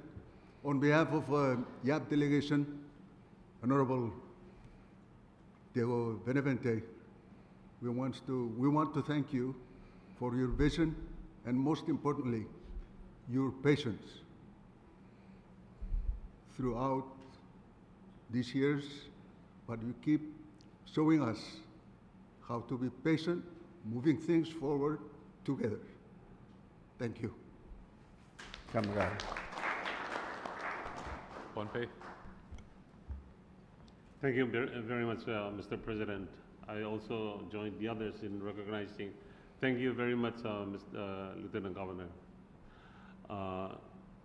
I'd like to say on behalf of Pohnpei State, we acknowledge the service that Benavente has provided throughout the region, and your presentation is so touching, and we acknowledge your service to the region. And I can admit that, of course, what you presented, if it is not you, we're probably not going to be here. We thank you very much. Thank you very much for that. Thank you. The floor is still open. Kosrai, did you want to recognize? Thank you, Mr. President. On behalf of the Hibiscus State of Kushai, we admire your speech, Mr. Lieutenant Governor. But my question is, how do you see artificial intelligence in the future within this platform? I am so sorry, but even with my iPhone, I actually have my grandchildren running it for me, so there is no way I'm able to answer that question.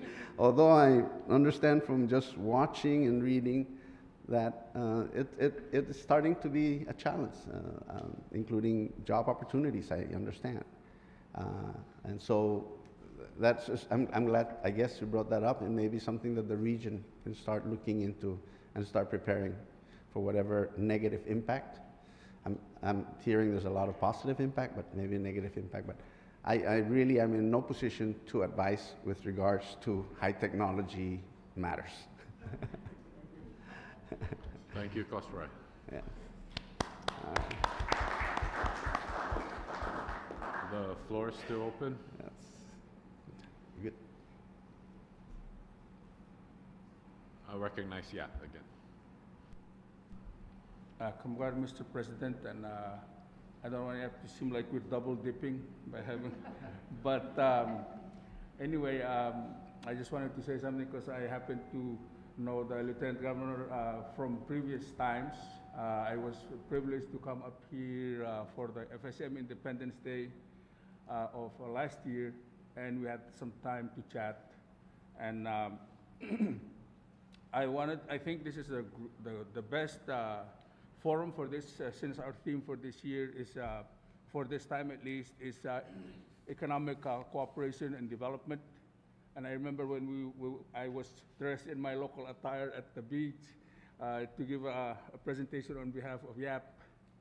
I was talking about the fact that we call ourselves the very states of Micronesia, but we're not really Micronesia. This is Micronesia, and that we needed to have more cooperation with regional things, like with the fuel that is being raised here, and other aspects, even healthcare, the way we can talk about the region, have certain islands be specialized in one field, another island in another field, so we can have that back and forth for our patients, things like this. Even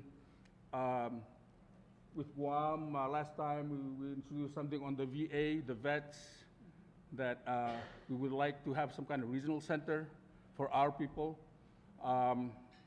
Even follow up on things like the RECA, the Radiation Exposure Compensation Act, that unfortunately expired last year. And I know when you were in YAP, I wanted to have you guys put a resolution so we can all look at it.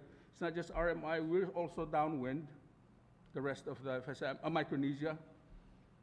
So those are things, and I think, and thank you, sir, for your service and being our counsel for all these years to CNMI.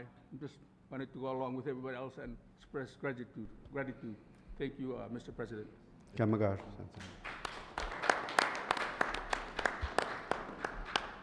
Thank you. The floor is still open. Going once, going twice. Chuk, would you Thank recognize? you, Mr. President. On behalf of the Chuk delegation, I would like to acknowledge the Honorable Lieutenant Governor. He may not be one of the members at APIL, but we appreciate his standing and support for the organization, as he may not be one of us, and still he is. Thank you, Honorable Lieutenant, for your support and your effort in pushing the organization to keep moving forward and find solutions for the problems we're facing. Thank you so much. It is so.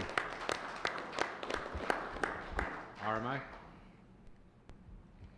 Thank you, Mr. President, and thank you, Lieutenant Governor, for your inspiring remark. I'm also honored and privileged to have met you in a short while, and I've learned a lot from you, and I want to thank you for your guidance as I start to be a member of this organization, as well as the BIDB organization. So a lot of thoughts and ideas were spoken earlier in the opening remarks, welcoming remarks, and all very important. I believe Palau mentioned of the price of petroleum, fuel. Some other senators, delegates also mentioned other issues in relation to development, education, health, and sustainability of our islands. So from your perspective, Mr. Benavente, Lieutenant Governor, this organization is a combination of all of our entities, and our secretariat is just one office. This is my, I think, third meeting in this organization, and there's been a lot of resolutions being brought forward, and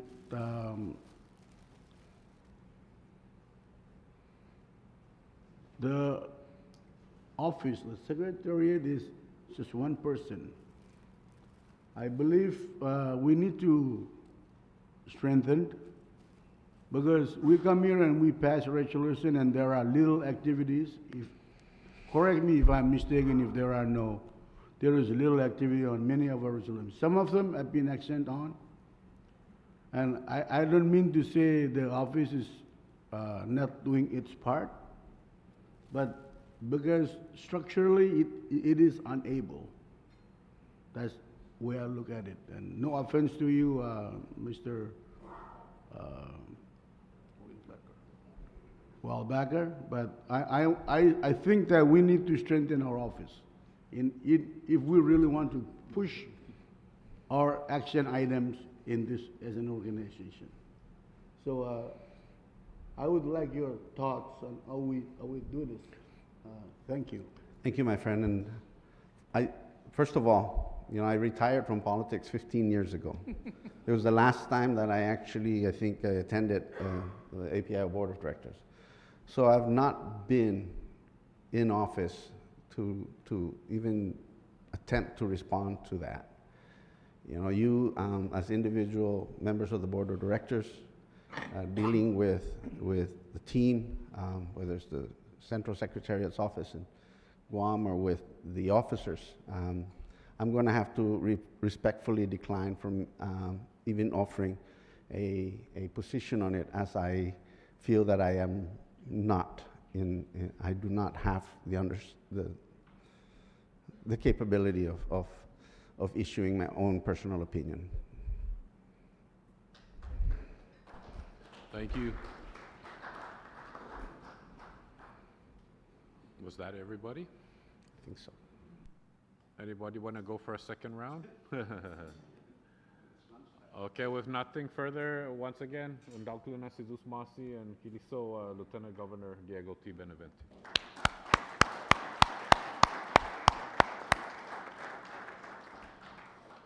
And with that, like the Lieutenant Governor said, it is lunchtime, so we'll go ahead and take a break for lunch, and we'll be back around 1 o'clock. Thank you very much. Recess.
Before we went on recess, we jumped to item number 5 for the honorary speech by the Honorable Diego T. Benavente. And then we recessed for lunch. We now return back to the agenda and move up to item number 4, the officer's report. And I'll go ahead and give the annual officer's report as your APIL president. Hafade, Laloa Samwamwai, Faisho, Ali, Rananim, Yakwe, Casalelia, Neori, Mogetin, Lenwo. Did I miss anything? Is that everything? Right on. Oh, and warm greetings to my fellow presiding officers, or officer for today, honorable members of the Association of Pacific Island Legislatures, and distinguished guests. On behalf of the Commonwealth Legislature and the people of the Northern Mariana Islands, it is my honor to welcome you all to Saipan for today's 65th APIL Board of Directors meeting. It is an honor and a privilege for the CNMI Legislature and the people of the CNMI to host this important gathering of Pacific leaders as we continue our shared commitment to strengthen regional unity, promote collaboration among our island legislatures and parliaments, and advance the welfare of our Pacific communities. As our islands continue to recover from the economic and social impacts of the COVID-19 pandemic and other disasters and challenges, our legislatures play a critical role in shaping policies that promote resilience, sustainable development, and community well-being. Across our jurisdictions, we continue to address pressing issues such as economic diversification and workforce development, healthcare and social welfare improvements, food security and climate resilience, renewable energy and resource sustainability, and strengthening local governance and institutional capacity. During the next couple of days, we will be holding our 42nd General Assembly with the chosen theme, Economic Development, Strengthening Local Economies, Health, and Welfare Throughout the Blue Continent. This is timely and relevant. It challenges us to share experiences, explore partnerships, and pursue strategies that will ensure inclusive growth across our region. As we proceed with our agenda and deliberations, I encourage all members to participate actively and share your experiences, challenges, and ideas.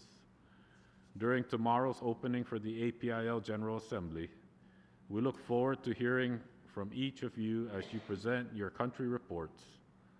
This is one of the most important items on our agenda, as it provides an opportunity for every member, legislature, and parliament to inform fellow legislators about recent political, social, and economic developments within your respective countries or territories. Highlight key legislative actions, new laws, or policy reforms that advance your national priorities.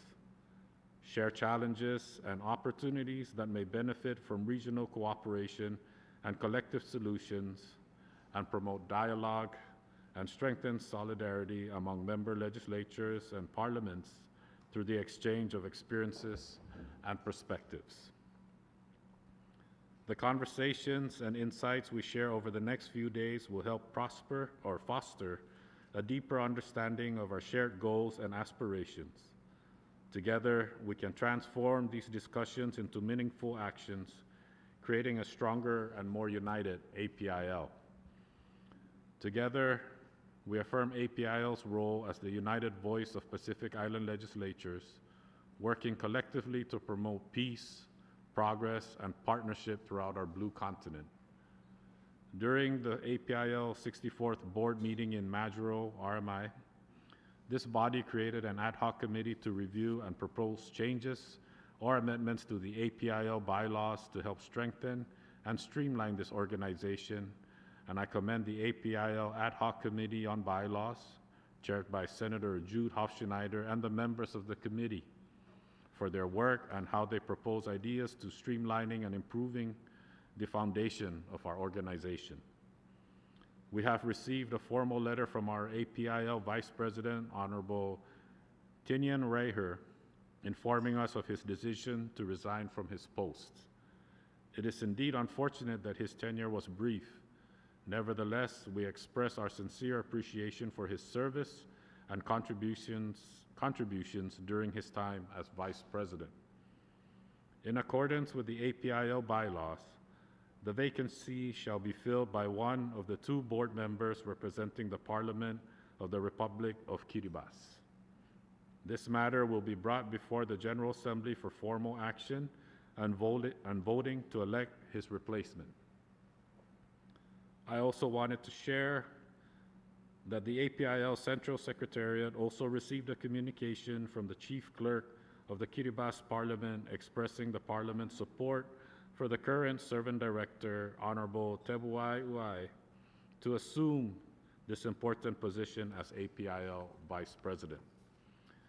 In conclusion, I extend my gratitude to all our APIL officers, board members, and the Secretariat for their tireless efforts in keeping our organization strong.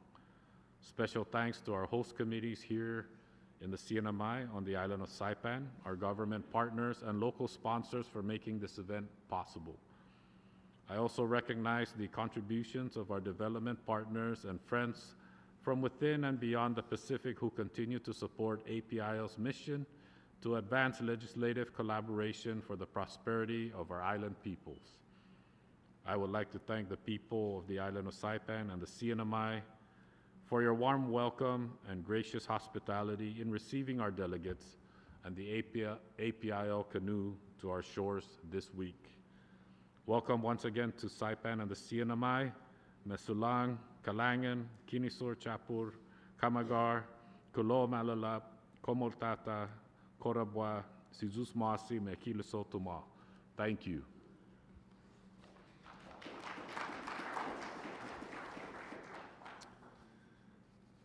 Thank you very much, everyone. And with that, our treasurer from the state of Hawaii unfortunately cannot be with us. So for the financial report, I'd like to recognize our Secretariat, Walden Wilbacher, for the financial report. I'm sure you all have copies. Walden, do they all have copies? Yes, all copies have been passed out. Yeah. Okay, thank you. The floor is yours. Thank you. Please allow me to go through our financial report and our proposed budget for adoption. If you go to the first page, it lists the members' contributions for terms 2024-2025, and the details are on the second page. Our income from that term totaling 87,284 and 68 cents. After all the expenses, our balance during that term came out to 9,557 and 27 cents. The funds were transferred into this fiscal year. Those members that contributed for the term 2025 to 2026 are listed on page 5. There was a minor error on the date of submission. Instead of October 2024, please mark 2025 for all three submissions from the state of Chuuk, FSM state of Ponvay, and the island of Guam. Those three members have already paid into their dues this fiscal year. So for the term, this fiscal year term, our income came out to $57.27. Our expenses, not including the meeting expenses here, and our balance for now is $36,656.28.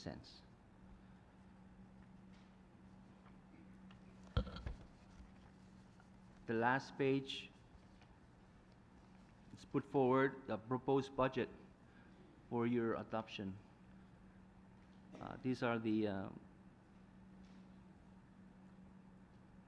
expenses versus our income for this fiscal year. Any questions? Thank you, Walden. The floor is open. Recognize, go ahead, Senator Tello. Thank you, Mr. Chair. Thank you, by the way, for your country report or your address. Many things that you said on there is taken to heart, and look forward to moving forward on some of the concerns that you have, as well as recognizing the hard work that we've done and hopefully will continue.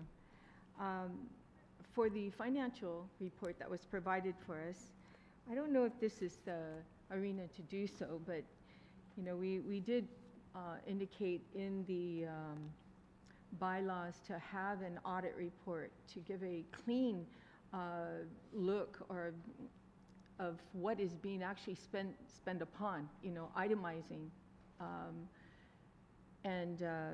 So there's some questionable costs here. I don't know if there's information that we can ask for, or is it the time to ask about this?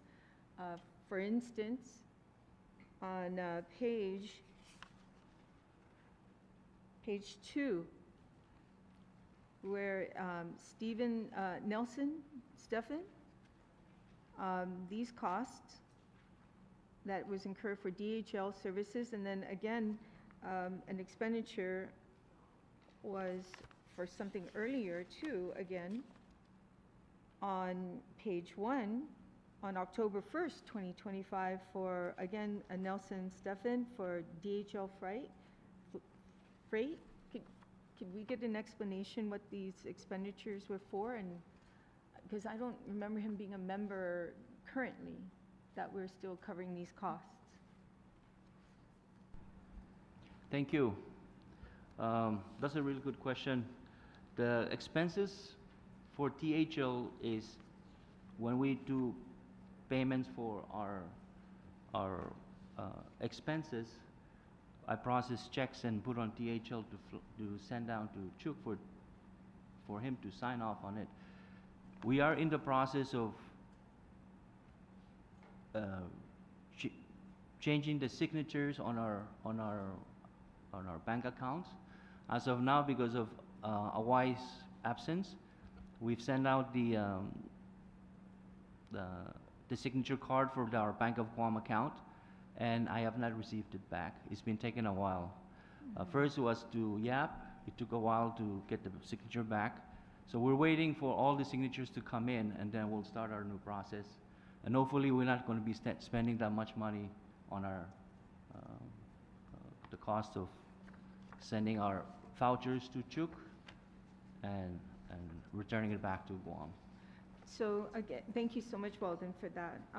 Can you explain on page 1, though, the one that was recent for October 1st, 2025, for the same individual? Yes, he's correct, because we have not transferred the signature card, and we have not finalized it. He's still a signatory on our How long has he been out of being a member? Just last year.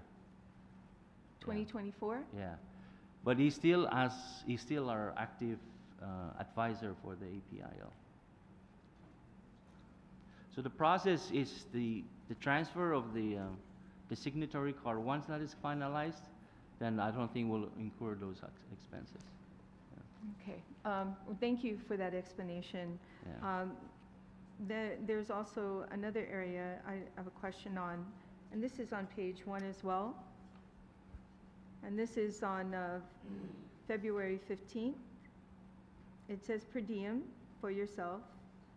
And then you go further down on March 1st, 2025, reimbursement. Is this something that, oh, this was in Margero, I believe? Yes. Okay, and then you have, can you explain the, why there was a reimbursement? And then also explain right above it, Pohnpei State Legislation reimbursement, why these are put into place. Okay, the first question you have is on the per diem. That was the per diem for me to, for our APIL meeting in Majuro.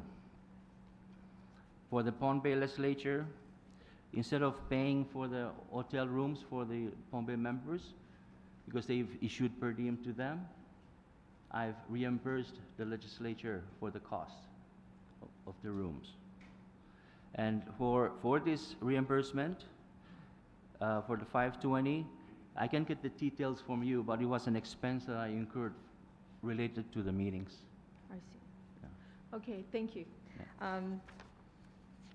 I think that, you know, to itemize something, to explain it so we don't have to bring it up, it's easier for us, you know, to find out where these expenses were put into place. And I think that moving forward, you know, there was a good recommendation made by the Palau to have an audit done where it clarifies the expenditures of everything for us to see as board members, to see where the money is going and where we can find areas to save on, so that we don't have to raise our dues, you know, to keep it within something that is affordable. So I thank you so much. Thank you, Walden, for that.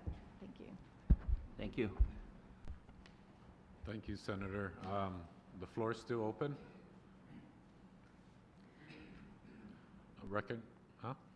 Ready? Anybody else before we recognize speaker? Yeah. Yeah, just a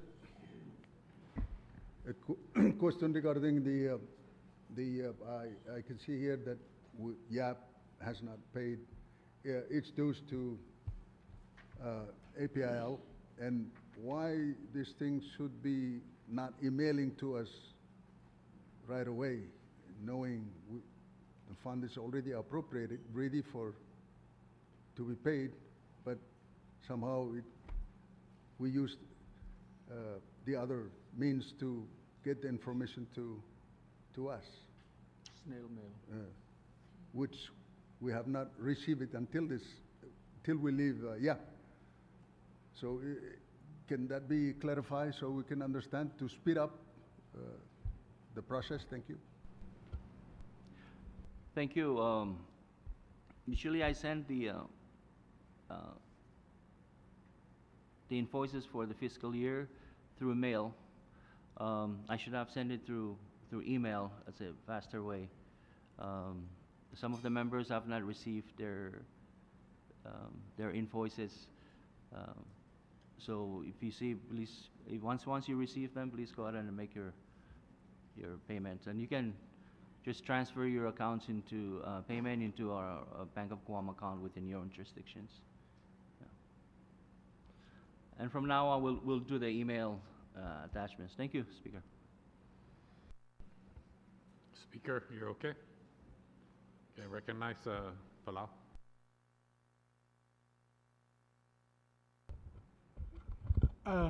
Thank you, Mr. President. Finance is a very important aspect of our organization, and I was hoping that maybe we would have a standard operating procedure for this, so that way we all know what's going to happen. And so when these things comes in, and better that this justification, or everybody already know what's going to happen, so that way it's make everything easier and transparent. Thank you, Mr. President. Thank you. Recognize Kiribati. Thank you, Mr. President. First of all, we'll thank the Secretariat for providing the financial report. At least it gave us some information on how the money has been spent. we realize and note that Kiribati hasn't paid his due for the 25-26. We're trying to chase that information, and from our side, Parliament just sent us an email today telling us that we paid, but unfortunately it was for the previous years. So we'll take note of that and we'll try to make up our dues in due course. Thank you very much, Mr. President. Thank you. Guan, go ahead. Thank you, Mr. Chair. I forgot to mention, I had highlighted here. I'm curious to find out if Walden can give us some information on how many years has it been since American Samoa has paid their dues?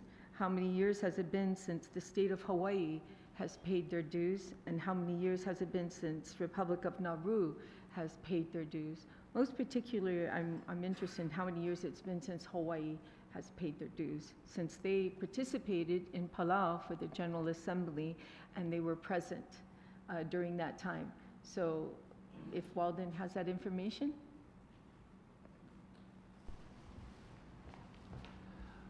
Thank you, Senator. During our HADA committee, we brought this up and I explained, maybe you didn't hear it well, but Hawaii, they have not paid their dues for the past 3 years. 3. Yeah. The other members, American Samoa, has never paid their dues since they're participating. That's why they're inactive members, as well as Nauru. And Nauru? She said same. Oh, same with Nauru? Okay, thanks. Okay. Thank you. Thank you, Mr. Chair. Thank you, Senator. Floor is still open. For any further questions? Pohnpei. Thank you, Mr. President. Good afternoon, honorable members, directors.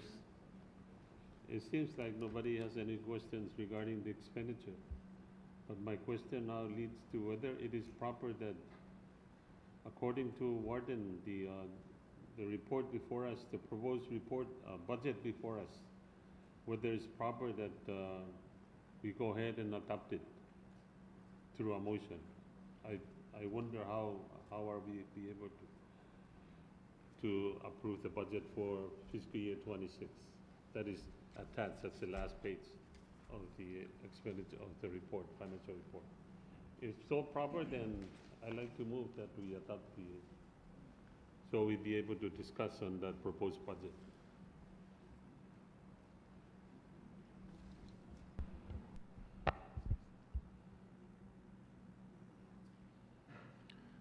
Any objections to Pohnpei's request?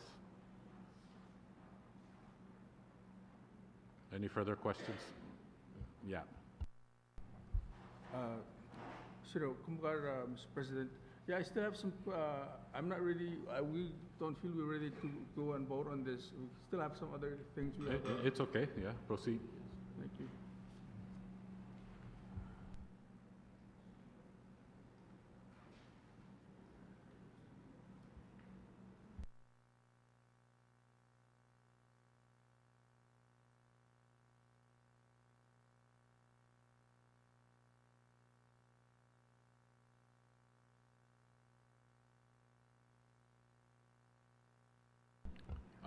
I'd like to recognize Palau.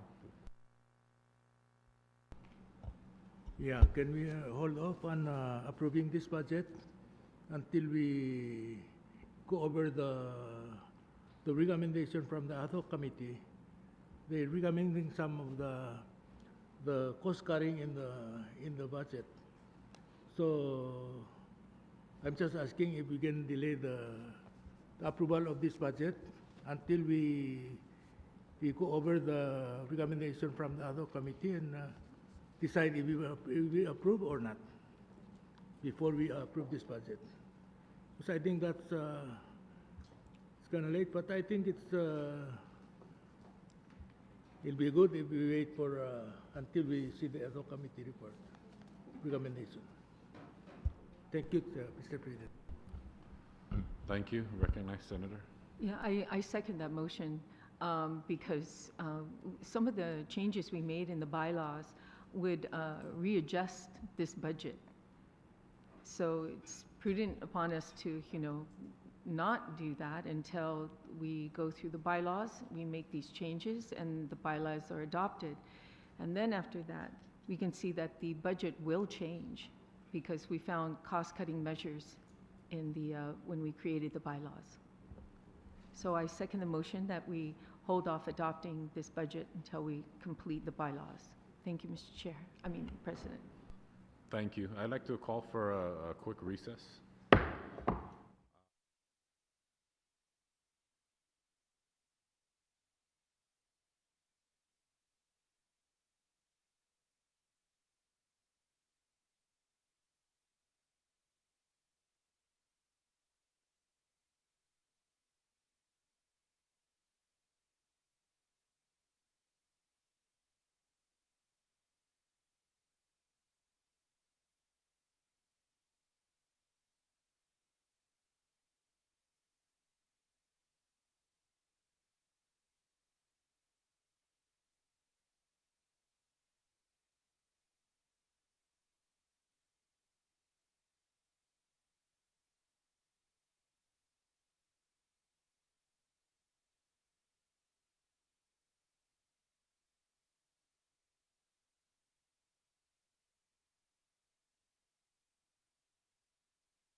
Before we went on recess, we were under discussion for the proposed annual budget and the financial report.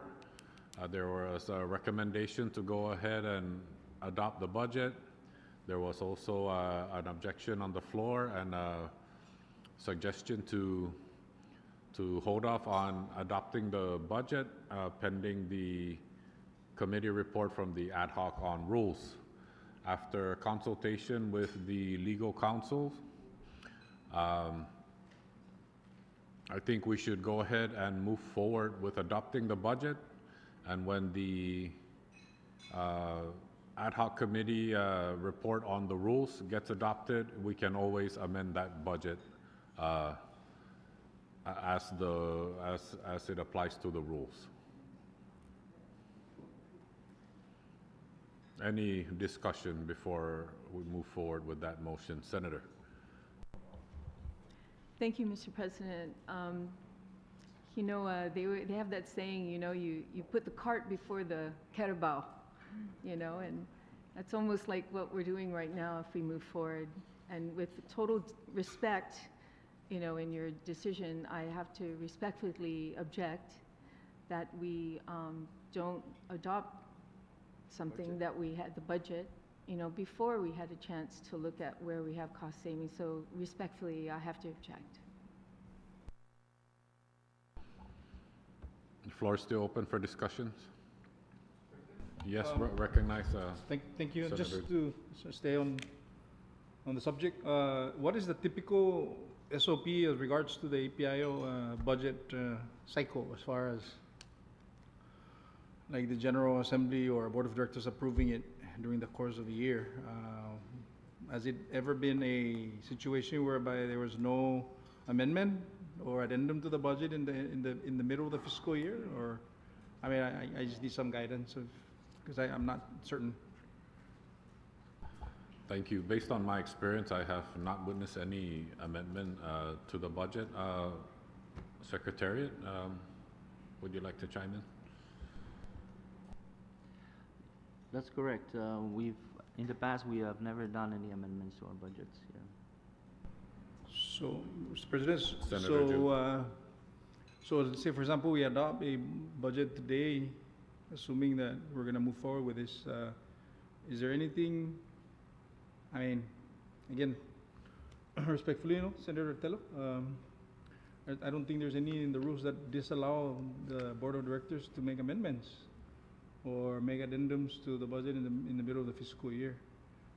I think for the purpose of just moving forward with this, I respectfully request that we reconsider and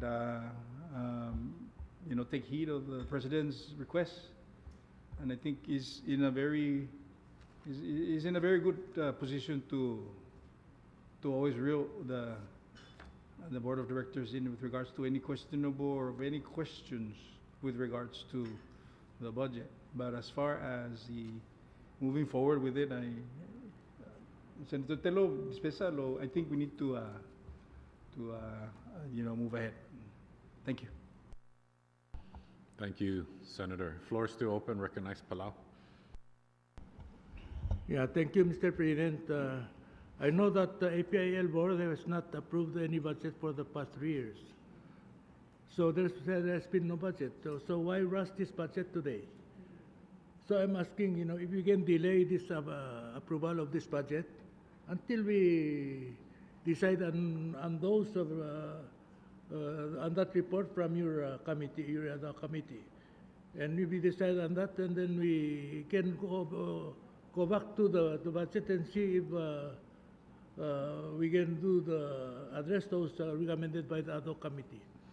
So that's what I'm asking, because we haven't had any. We didn't approve the budget in the Chuk. We didn't approve the budget in the Marshall Islands. There was no budget. We tried to approve the one in Kosrae. I don't know if it was approved or not. But in Kosrae, we tried to approve that. So I'm saying that we haven't had any budget approval for the past 3 years. So why don't we hold up on this budget and then go over the other committee and see if that can help on addressing some of these issues. Thank you, Mr. President. Thank you. Floor is still open. Senator Drew. Respectfully, I'm just, again, I wanted to, my respect to Senator Mayro from Palawa. But again, I mean, then it begs the question then, so what have we been doing the last several years if we don't have a budget and we keep having business? So, continuing resolution, is there such? I mean, I don't see it in the rules. But again, I'm going to yield to for the purpose of adopting a working budget, granted, I think there are some questions being asked by members.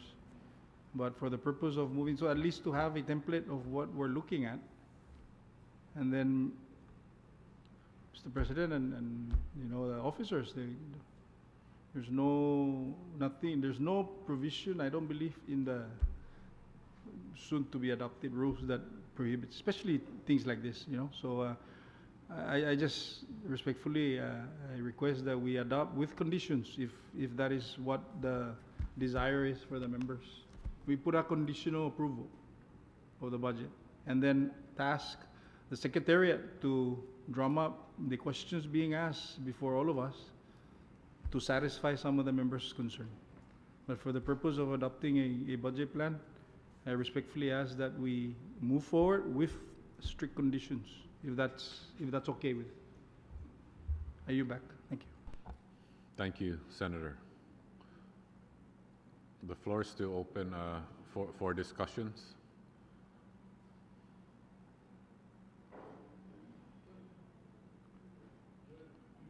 Secretariat. Thank you, President. Our budgets are usually pretty straightforward. That's our expenses every year. Our last budget that was adopted in Koshai, basically those are the same expenses come through. We're offering you a budget today to look at it and see if you need to change it. If you think the amendments in the bylaws, our new bylaws, going to affect it, for sure it will. There's some substantive amendments there. But at the same time, this budget for this meeting, I think we should adopt it because it's going to affect payments of some of our members. For example, the hotels accommodations here for our members, and our car rentals for our members. If we don't adopt, it's in there. It's in this General Assembly board meeting, the 15,000. That money will be used to pay for expenses here. So I'm asking you to please, reconsider this. Senator Tello. Usually I would just, but since Senator Hofschneider had a second round. I'm not saying we're not going to adopt a budget. I'm not saying that. I'm not saying that we're just going to leave this meeting and not adopt a budget. What I'm saying is that let's just go first through the bylaws to show where we're going to save funding. And after we've adopted the bylaws and those savings are a reality, then we can go back to the budget, have a new list of what our expenditures will be, and we can adopt it today. I'm just saying we should not put, the cart before the carabao. That's all I'm saying. I'm not saying not to adopt it. I'm just saying to hold off so that we can make this clean. And then we can adopt the budget afterwards with a new sheet that everyone feels comfortable with, a sheet of reality and not maybe, because I feel uncomfortable voting on something that might not happen. So if we're going to be real with our money and vote confidently on what's going to happen, then we should have a paper in front of us reflecting that, not some of the stuff that we have taken care of in our bylaws. That's all I'm saying. I'm not saying not to adopt the budget today. Yes, once we finish and adopt the bylaws, we can then adopt a budget right after. Thank you, Mr. President. Thank you, Senator Tello. Secretariat. Thank you, Senator.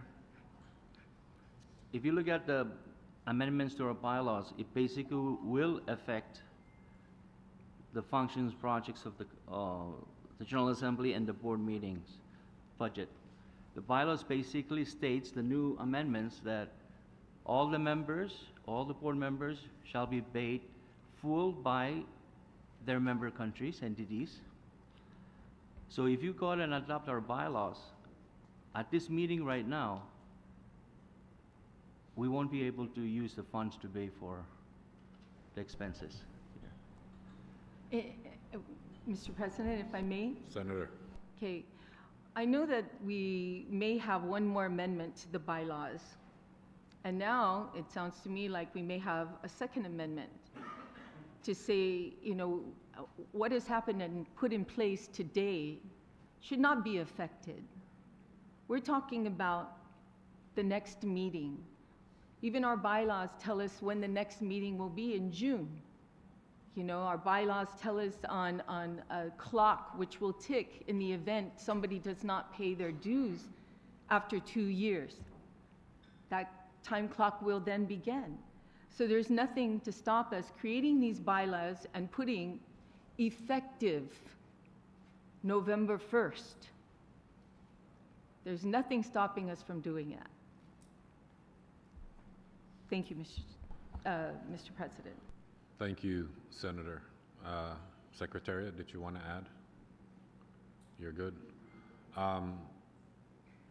Just my take for now, since you mentioned that everything is going to be prospective, I think we should just, again, just my opinion, and I'm getting close to putting this motion on the floor, that we adopt this budget and amend it accordingly as the rules are, bylaws are adopted, as the ad hoc committee has worked on. That's just my opinion, because we're talking about taking care of things that have been already budgeted for this year's General Assembly and Board of Directors, if I'm not mistaken, Secretariat. And since you mentioned that it's going to be moving in the event that we adopt the ad hoc committee on the bylaws and the rules, that'll be prospective moving forward after this meeting and General Assembly. That's just my... Floor is still open for discussions.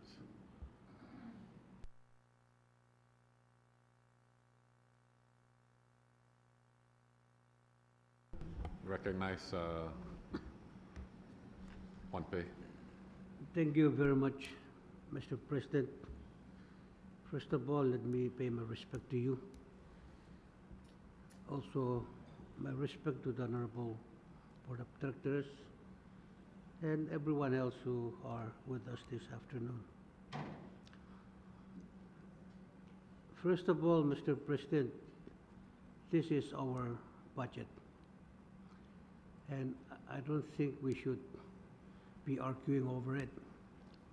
My understanding of the work that the ad hoc committee did yesterday is to propose amendments to our bylaws for adoption by this Board of Directors, and then subsequently we'll be forwarding to the General Assembly for adoption. I am of the understanding that this year's budget will have no effect on the revised bylaws, or the proposed changes to the bylaws, because the proposed changes to the bylaws will take effect from next year onward. We have also decided to implement penalty for inactive members, impose penalty on re-entry that will take effect during fiscal year 27. So, with all due respect, I do not believe that if we delay this,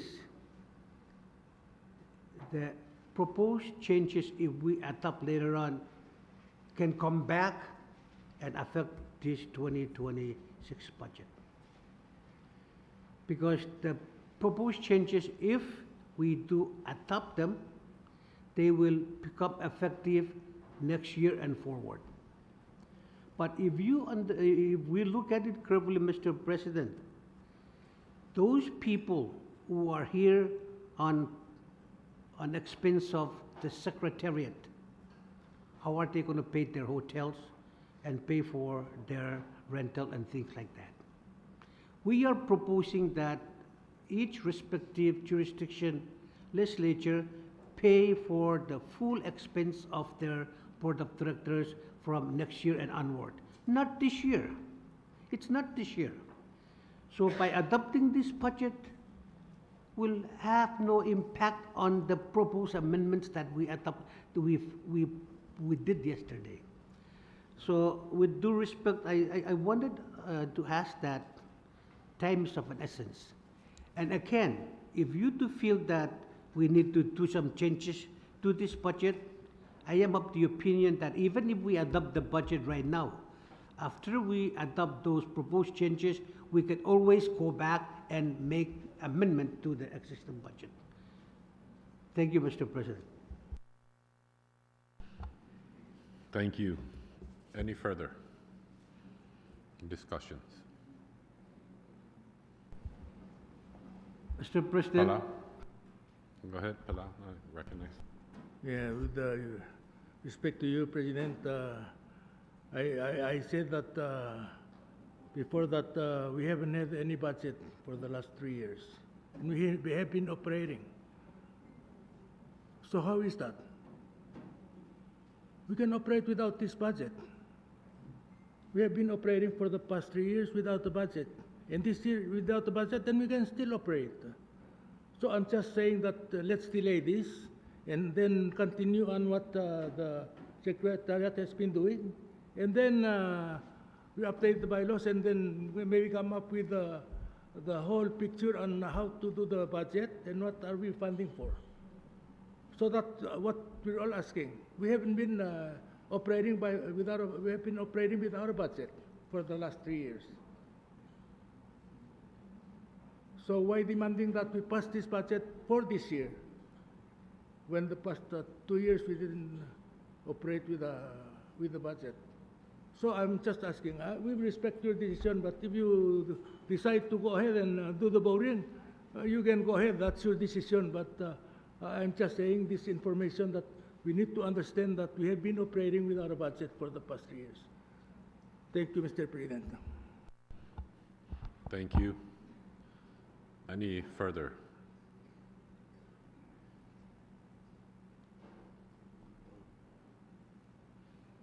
Speaker, Chairman, President, Recognize.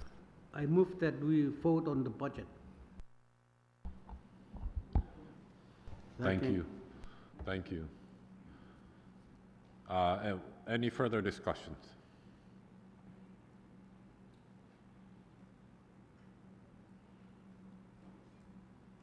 Okay, with nothing further, I'm going to go ahead and move with that motion on the floor to go ahead and adopt the budget.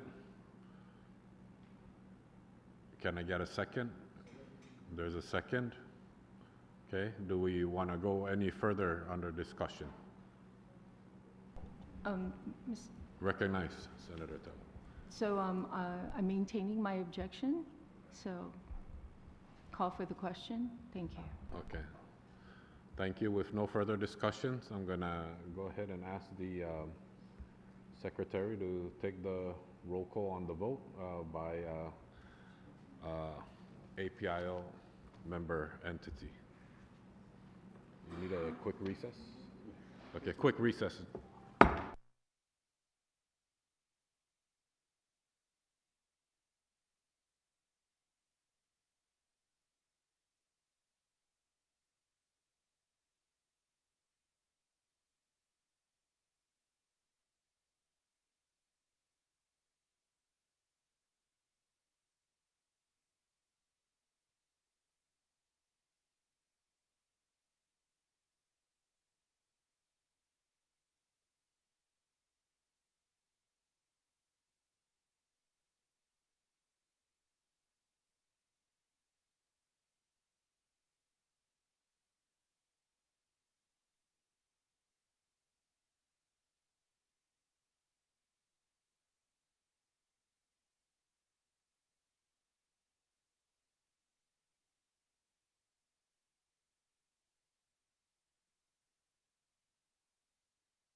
so the floor is still open.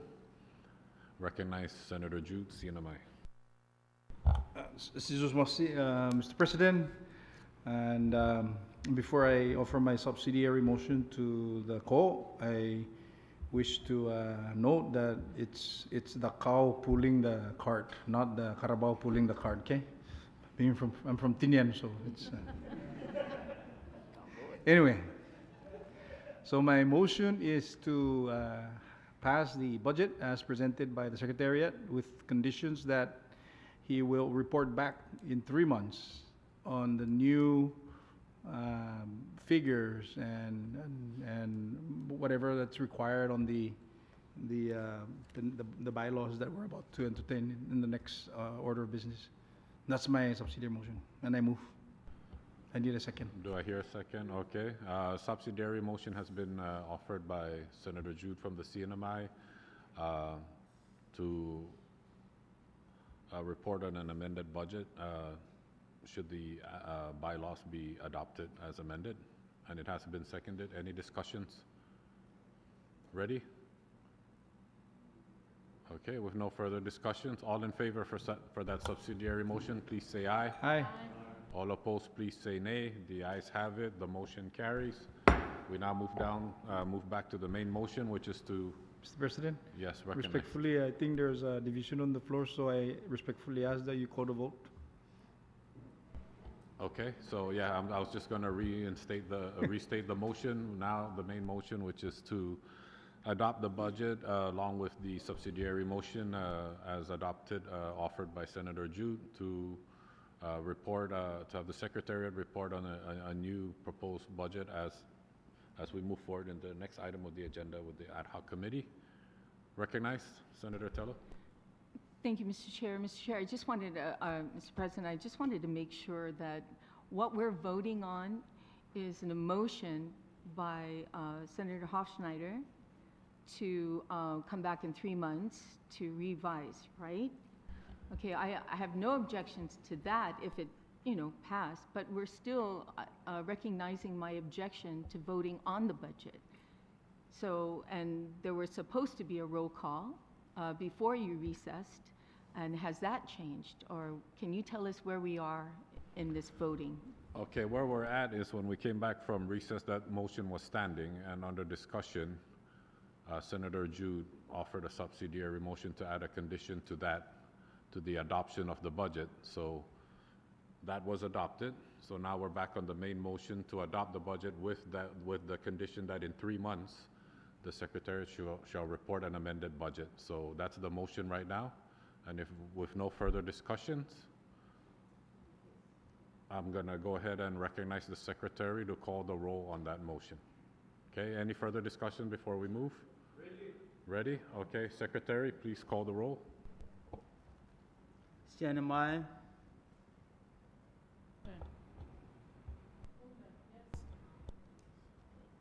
FSM State of Chuk. Our vote is yes. FSM State of Koshai. Yes. FSM State of Pohnpei. With all due respect, yes. FSM State of Yap. No.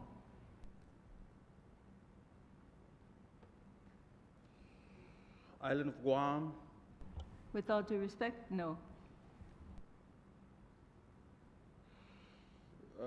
Republic of the Kiribati. Yes. Republic of the Marshall Island. Republic of Palau. No. Mr. President, you have 6 yes and 3 noes. Thank you, Secretary. With 6 yes and 3 noes, the motion carries. The proposed annual budget, again, is hereby adopted with conditions that in 3 months, pending our next item on the agenda, that the Secretariat report on an amended budget. Thank you, colleagues. We'll now go ahead and move down to item number 6, the ad hoc committee reports. And we'll go ahead and Mr. President, sorry. recognize Senator Tello. Sorry, before you get started, just to verify, the caveat in which Senator Hofschneider recommended that a budget be revised in 3 months, will that budget also be voted on if it's been revised by the committee, and how will that be possible? Will it be reached out via email with the new budget to all the members and then take a vote from there? Is that how we will do it? Because since it's revised, you know, who's going to approve that? That's a good question. I'll recognize Senator Jude. Thank you, Mr. President. On the subsequent order of business with regards to the rules, it does allow approval of annual budget. The rules is calling for members provided that a voting thereon may be conducted in person or through electronic means during a board meeting or via email or facsimile. So that's in order. So perhaps maybe that would help. That would help facilitate or answer that question, Senator Tello, for the budget. Yes. Yeah, thank you, Senator. My question was, will all board members be able to vote on that budget? And understanding that the bylaws does allow for any electronic means to do so, whether it's Zoom or just any other electronic means, the question is, will all board members be able to vote on the revised budget? And that was my question. How it's going to be done, I think we covered that in the bylaws, but my question again, will we all be voting on the revised budget? Go ahead. I think I would defer to Mr. President and the officers as to the manner in which he is going to convene on a special meeting or a special or a meeting with regards to this particular subject item. I'd like to call for a quick recess.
Before we went on recess, before we move forward to item number 6, there was a little further discussion and clarification on how the members will vote on the revised budget.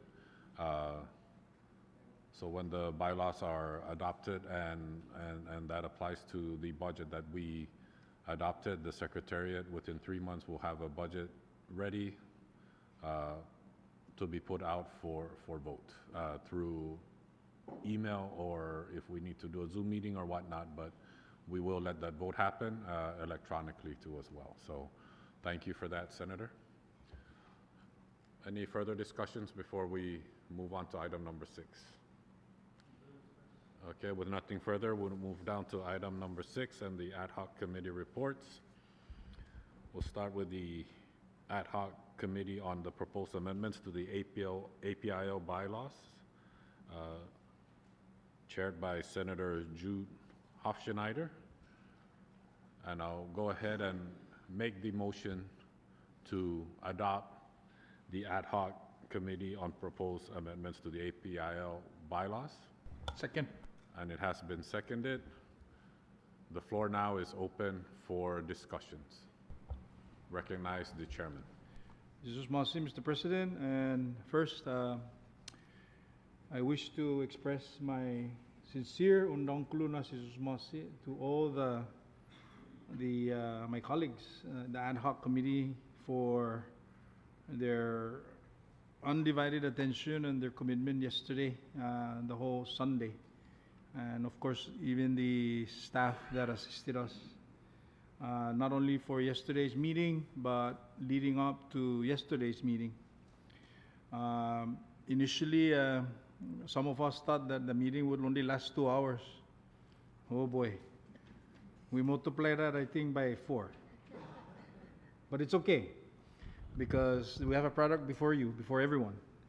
And I think by virtue of the committee report that's attached to the bylaws, by virtue of a unanimous consent, by virtue of them signing off, all the members, indicates a 110% support of the rules and bylaws that we're about to dispose of at this level, Mr. President. So unless if there's any specific section that you wish the committee or myself to try and articulate further, I would like to again respectfully beg the indulgence of the members to please support this, because this is actually a product of which we put a lot of work into based on your direction, Mr. President. And mind you, on the legislative history, the last time that this amendment was made was in almost the same year I was born, December 2nd, 2005. Hey, that's a joke. It's a long time ago. It's 20 years ago. So it's only timely that we get with the time, with changing of times, because if you notice, some of the removal, it includes mail and facsimile. So you can tell that we need to update that because of our ability now to meet virtually, like Zoom and all that. So, and there's other components to which the Board of Directors can now meet. There's one of the highlight is in the old or the current rules, there's a lot of committees, of different committees that was set back then. So this proposal eliminates that, and we're going to just allow the president and the officers to call for a special committee, to which, you know, we feel like it would allow the group to work things faster than the usual lay of the land right now. So that one, and especially, Mr. President, I want to highlight the no, I'm just kind of browsing around. Sorry, colleague. I want to highlight the fee. Yeah? There was a discussion, and I'm referring to page 11 under Article 13, or under page number 13, Article 11 under finances. There are some proposal there that's being made for quote-unquote inactive members of APIL. It's very self-explanatory. We were very reasonable with the ask, because I think initially there was a discussion to if you haven't paid your dues over the last 3 years, you need to pay everything plus the current one for you to get back in. So considering the situation with everyone is going through some financial challenges, we also want to consider that. Plus, going all the way back to the root and the impetus of why we are creating APIL is the organization itself, the camaraderie, the brotherhood, the sisterhood, the coming together as one, and helping each other out. So I also wish to go to page 12 under, and this is a new one, I believe. It's sticking on the Article 11 on the finances. There's a new section 4. It says that shall be an audit, periodic audit. The finances of the association and all subunits shall be audited every 3 years. The Board of Directors shall procure the services of a qualified auditor to perform each audit, which shall be completed within 1 year of the end of the fiscal year. So that's absent in this current one.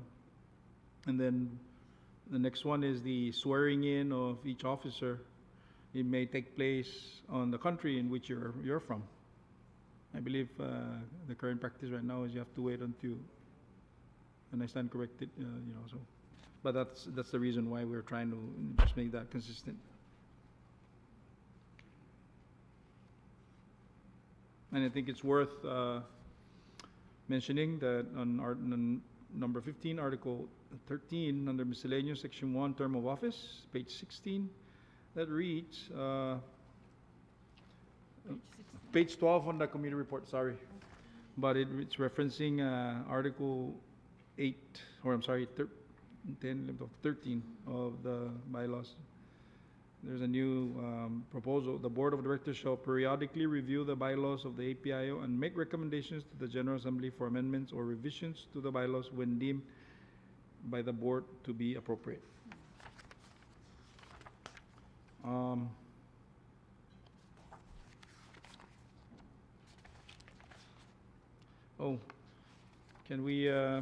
Can I direct the attention of the members to page 5 of the committee report in terms of the proposed general assemblies?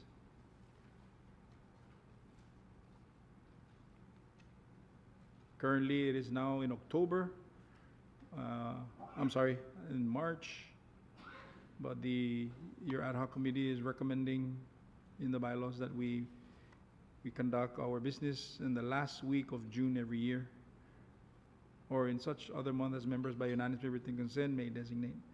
The annual, and this is a new one, the annual General Assembly may be held for a period of 2 days, not to exceed 3 days, and shall immediately follow the annual meeting of the Board of Directors established pursuant to Article 4, number 4B.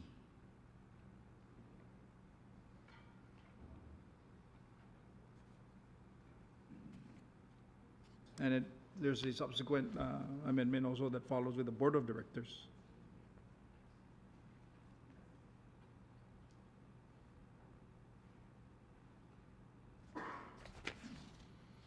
And in reference to appearing remotely or electronically or via Zoom, there is a recommendation on this product to attendance. A Board of Directors may appear, participate, and vote in person or electronically in a meeting using a telephone, video, internet, or other electronic means.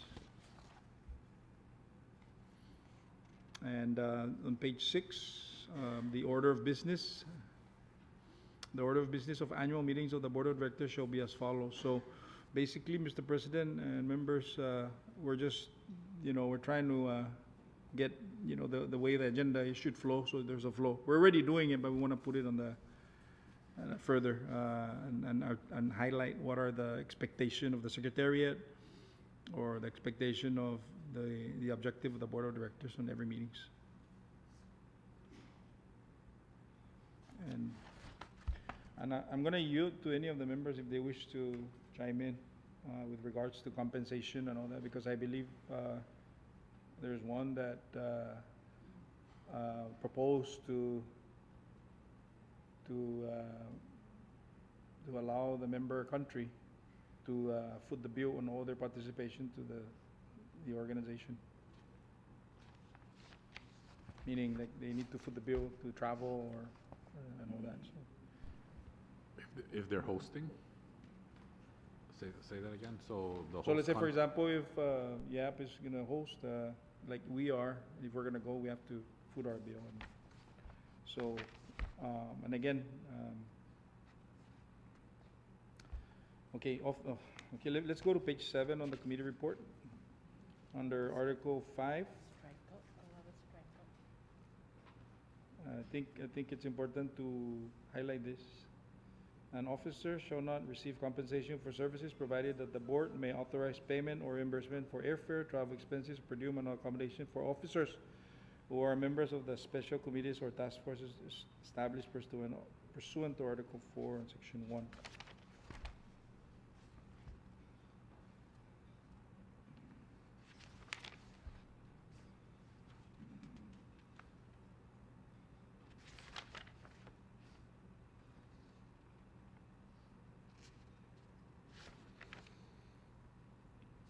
And I pretty much kind of highlight, Mr. President,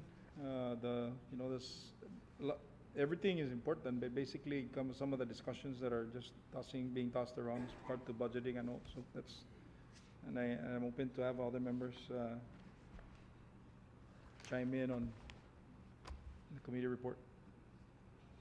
So I yield back for now. Thank you, Senator. Recognize Senator Tello, Guam.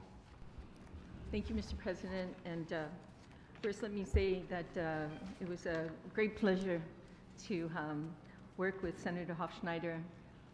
He made things really easy, you know, and he was very accommodating to all of us. And the best part is he fed us lunch and dinner yesterday. That's it. So it was 5 hours, not 4. But I want to thank him so much for that. And of course, Mr. President, yourself for, recognizing that this needed to be done. And creating this HADOC committee was your foresight, to move forward.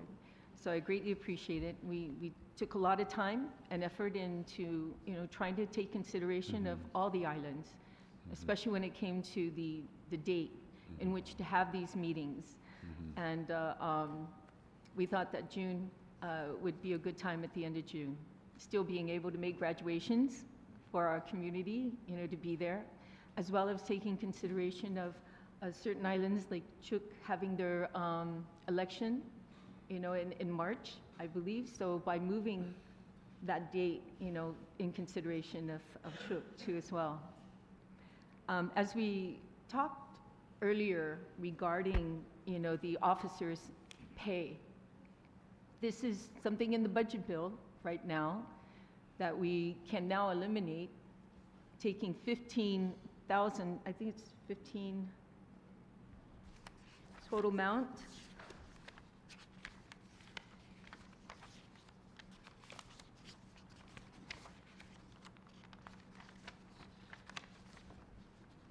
Saving APIL $15,000. This is a huge amount, considering we're not getting payments by, other countries that are part of the APIL. This is going to be great savings. That being said, I want to ask a question with regards to the intent. We passed a budget October 1st, 2025, which we all know is passed already. We are, today's date is the 27th. 28th? 27th? So here we passed a budget for October 1st. It is October 27th.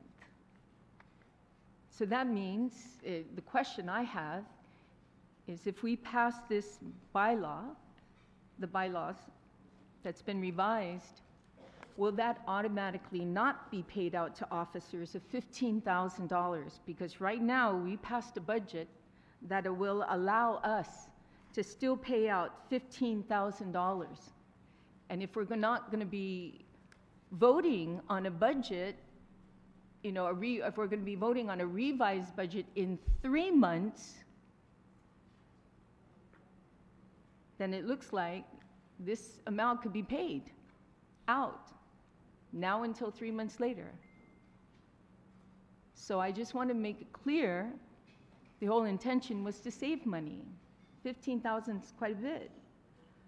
So moving forward, I just wanted to ask Mr. President, and of course on the HADOC committee, the intention was not to pay out this $15,000 between October 1st and 3 months from now.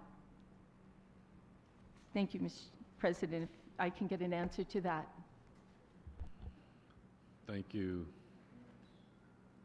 Thank you, Senator Tello. Senator Jute? What's the question again, Senator Tello? Sorry. So my question is that you made an amendment earlier to, or a suggestion which was passed by the body to have a budget approved in 3 months. But because we passed this budget, it allows any payment now from October 1st until 3 months from now. And that means the intention for the haddock was to save money. So this $15,000 to pay APL officers can be done now until 3 months from now and paid off. And a new budget can come into us talking, basically saying the next budget we won't pay 15 when the intention was to save that 15 this year, not just next. Okay, So my question is that the intention? Well- And will Walden be paying out any funding from now until 3 months for a new budget for 15,000?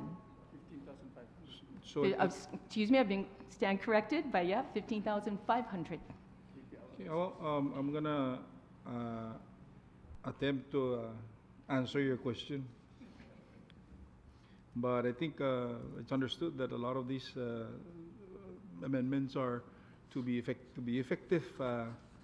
Again, like the $15,000, the initial proposal fee was $15,000, which supposed to be effectuate not this fiscal year but the following year in consideration. But obviously we did not take on that one. So we went and we stuck with 10,000 still. So a lot of these exercise that we're about to undertake is to consider moving forward, not in the current the face value of what were the operating budget that we're referring to. So even in this report, there are still some people that are not, or entities that have not paid their $10,000. So naturally, I'm hoping that as a result of this report, Mr. Chairman, Mr. President, that we're going to cut win, and then the next budget report by Mr. Walden would reflect additional maybe 40, 50,000. And this is to address this fiscal year, correct? And Warren, can you clarify your product, because the question is being imposed before the board as to the fees and the budget that you have before you, as far as reference to Senator Tello's request that potentially you're going to be paying out $15,000. If I may, before Senator Hofschneider, maybe the question should be very simple. Since his budget is October 1st until September 30th, 2026, do you have any intentions, is it under your understanding, because we passed a budget, to pay out the $15,500 this year?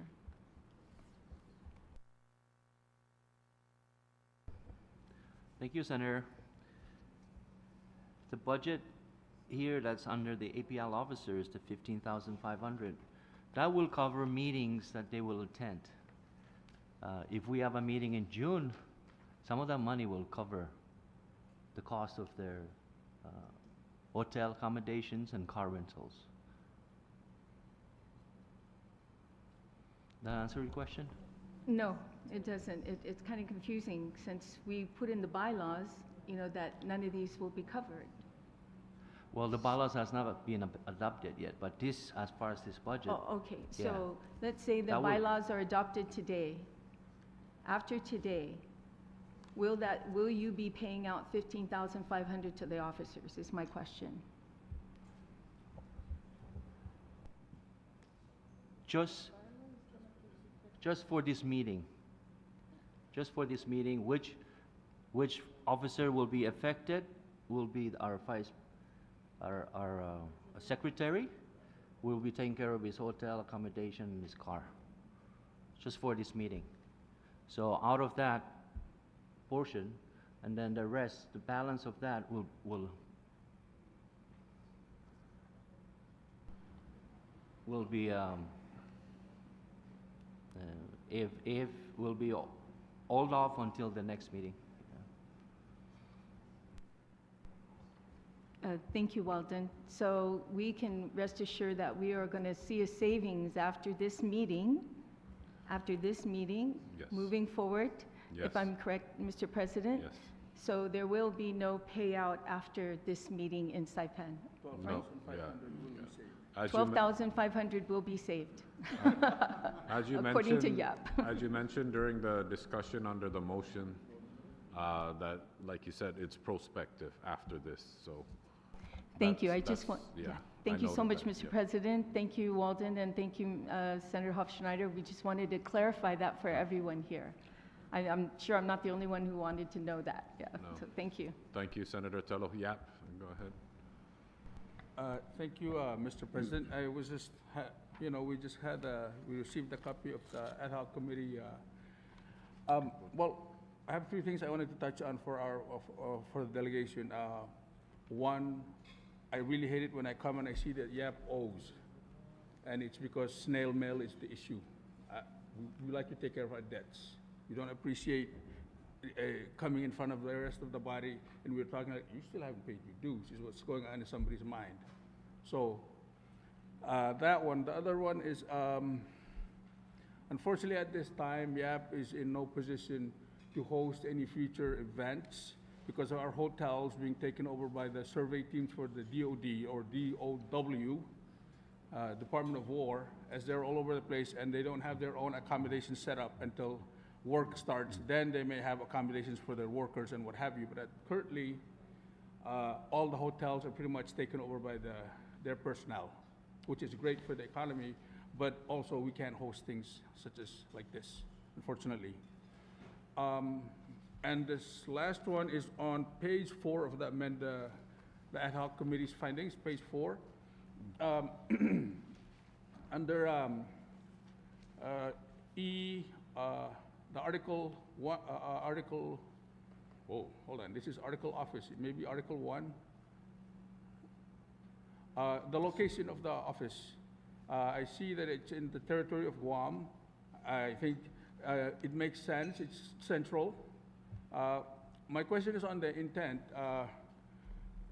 especially as it relates to budget. Currently, annually, we spend $13,800 on rent. Right?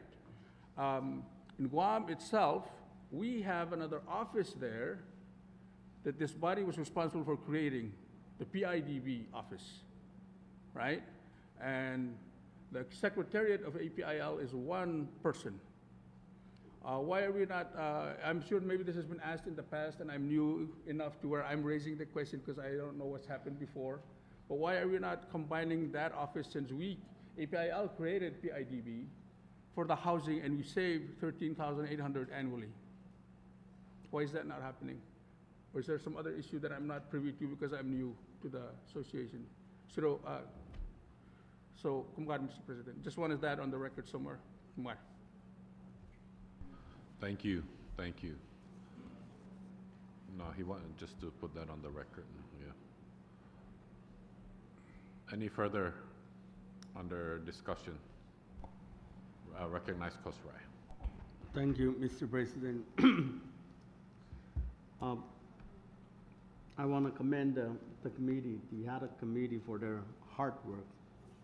However, my concern is the composition of the committee. I want to know why some delegations were not included, since the committee was formed to review the bylaws of this body. That's my concern. Maybe we lack some kind of requirements or something. I want to know why my delegation is not included in this ad hoc committee. And I'm still, my concern is how can I, support this report when I'm not included in the committee.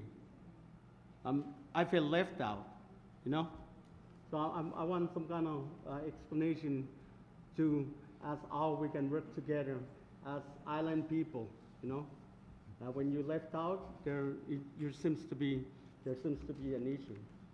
So, if I may, I need some kind of explanation on how the delegation, or tribe delegation, is left out. The meeting. Thank you. Thank you, Kosrai. When I selected the members of the committee, it was not to leave anybody out. I wanted to get just enough members to deliberate and work on the committees on the report right away. It was not, again, to leave members out. Security. The selection process is just, I applied the selection process as I do in the House of Representatives as well. You know, it was not, again, to leave anyone out. In this discussion, we have the reports in front of you. If there's, again, that's why we have these discussions. If there's any amendments that would like to be added to this report, it can happen right now.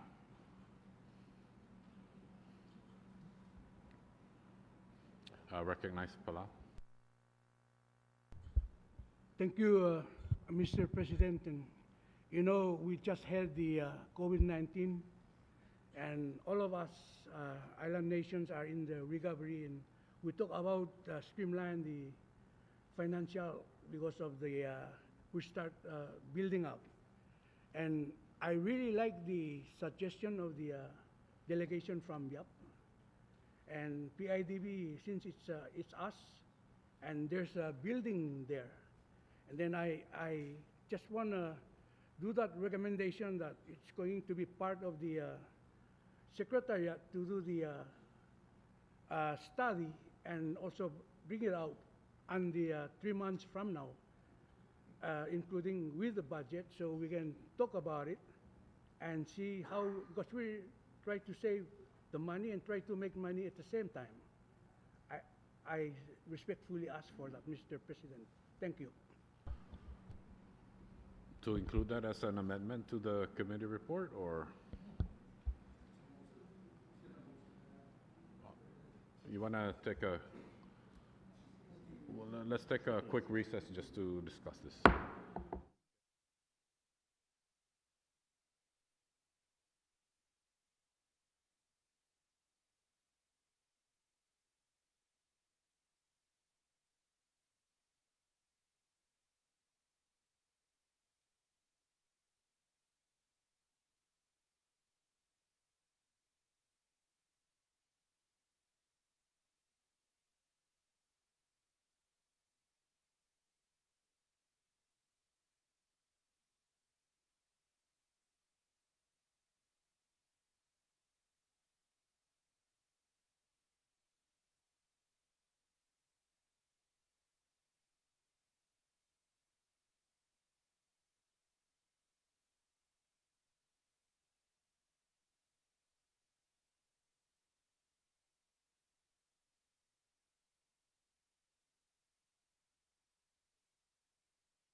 before we went on recess, we were still under discussion under the item number 6 on the ad hoc committee on the rules and the bylaws, and there were discussions going on.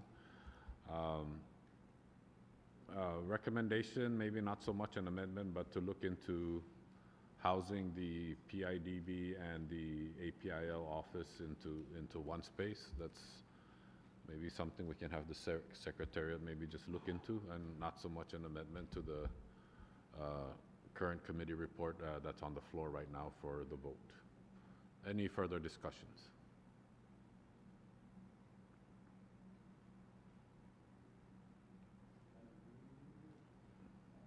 Mr. President, Yes, recognize. I move that we adopt the proposed changes to the bylaws of the APIL. Okay, thank you. The motion is on the floor right now, and it has been seconded. We're just entertaining discussions. If any amendments, yes, Senator. I just second it. Thank you. Kiribas? Okay. All right. Okay, with no further discussions, Secretary, can you please call the roll? Would you like a quick recess to set up, or? No. Okay. All right, let's do the roll call. CNMI? Again. That's a yes. FSM State of Chuk? Yes. Kosrai? No. Pohnpei? Yes. Yap? Yes.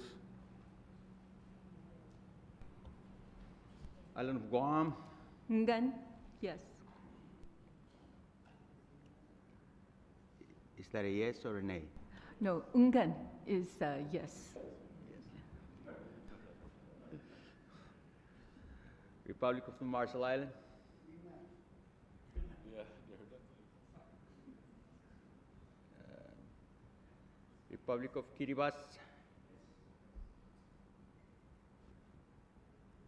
Republic of Palau? Oi, yes. Mr. President, you have 8 yes and 1 nay. Thank you, Mr. Secretary. With 8 voting in favor, the ad hoc committee on proposed amendments to the APIL bylaws and rules are hereby adopted. Thank you, everyone. And with that, can I just call for a quick recess?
before we went on recess, we adopted the ad hoc committee report on the proposed amendments to the APIL bylaws and the rules.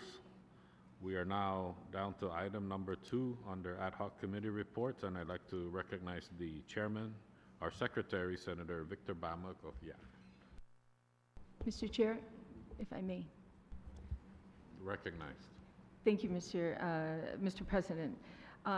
Before we get started on the next line of business, I just wanted to clarify, because there's talk around that the bylaws that we just passed had no effective date. So once with no effective date, then it begins immediately. So we are now under the guise, and based on our bylaws, it says we as a board can vote on it, the passage of these bylaws. Or we can give it to the General Assembly to vote on.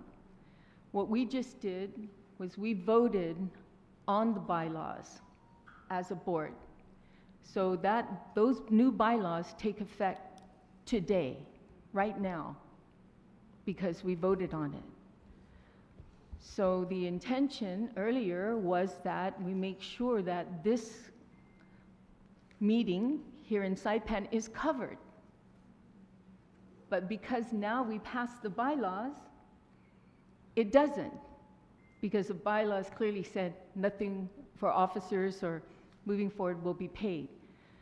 This is a concern I have, and this is the reason why I wanted us to do the budget later, because then we can adjust for payment for this meeting, and then after that move forward.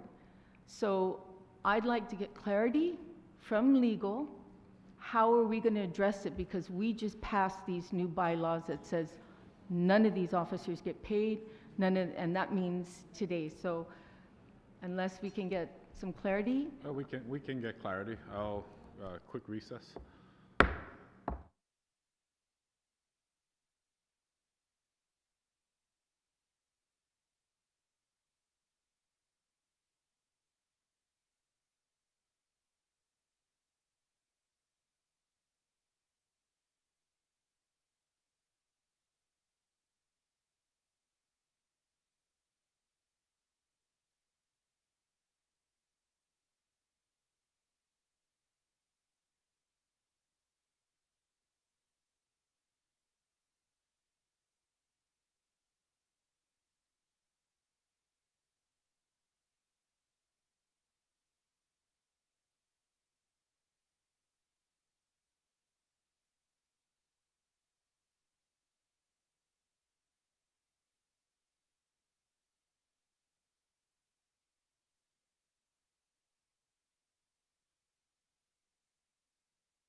All right, before we went on recess, when I recognized the chairman, there was a privilege raised by Senator Tello of Guam regarding the rules, the ad hoc committee on rules.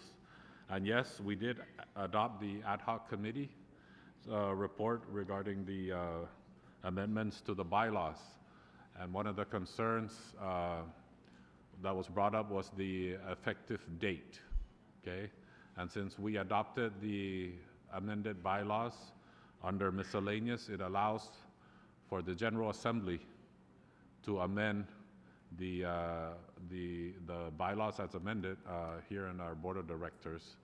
And from there, we will put on Wednesday, when we actually act on resolutions, there will be a resolution to adopt the new bylaws, and we're going to add the amendment of the effective date, and we are looking at November 1st, 2025, so that this will be the last GA and the last Board of Directors meetings where the old law bylaws apply. Okay? Recognize Senator Tello. Thank you, Mr. President, for the clarification regarding that. And just to let everyone know on that Section 13, yes, this takes away our authority as board members to approve anything moving forward. That any changes to our bylaws must be done by the General Assembly. So the effective date of the bylaws currently that was passed is in effect right now. It is in effect right now. So we can't go back and change that because we now don't have the authority to do so. So we will have to seek the amendment, again, the effective date by the board, by the General Assembly. So thank you, Mr. President, for clarifying that and looking into it. Thank you. Thank you for bringing up that concern, Senator. I'd like to recognize the speaker. Yap. Yeah, thank you, Mr. President. Before we move on to our next item on the agenda, I just would like to state that I have overlooked a very important issue where I appointed Chairman Mafal, and he made a vote without sending a formal letter to our secretariat, but I just did at this point, just now. So to take the votes and the comments into consideration, if it's allowed by this body. I have no objections. Any objections by the body? No objections? Okay, so we'll include that on the record. Thank you. And with that, I now recognize the Secretary, Chairman Bamak. Thank you. Thank you, Mr. President, and good afternoon to all of you.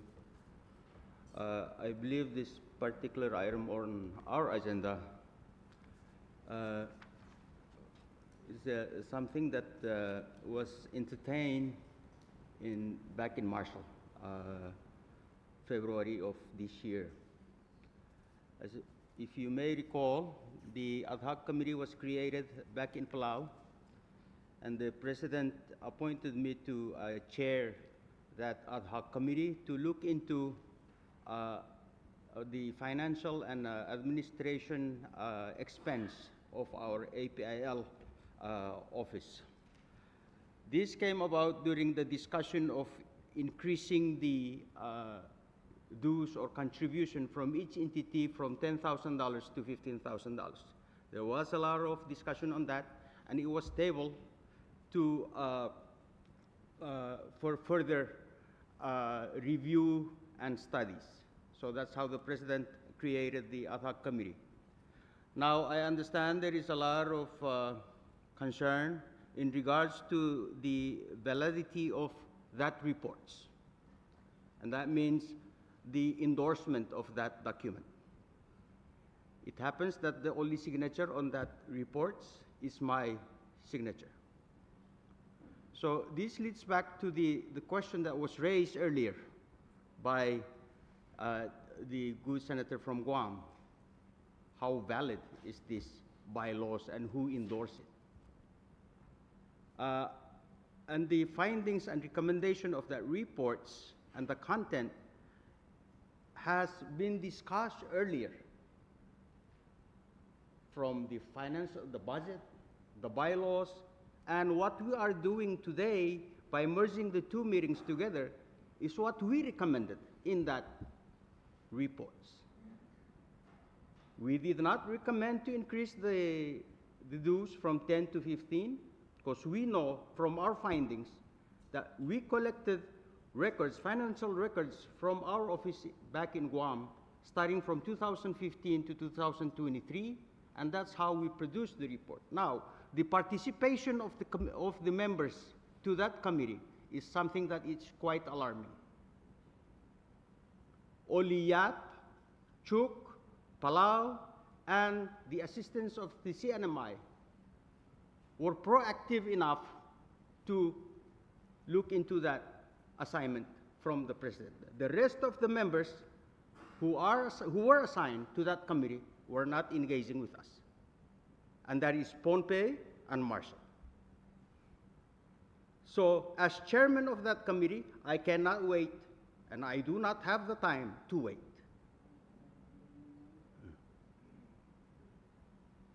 So time is of an essence to produce that report so that the board of directors can entertain the outcome of that particular assignment.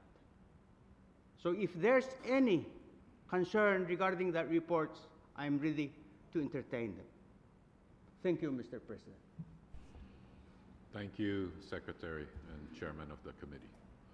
Any questions for the Chairman of the committee or Secretary?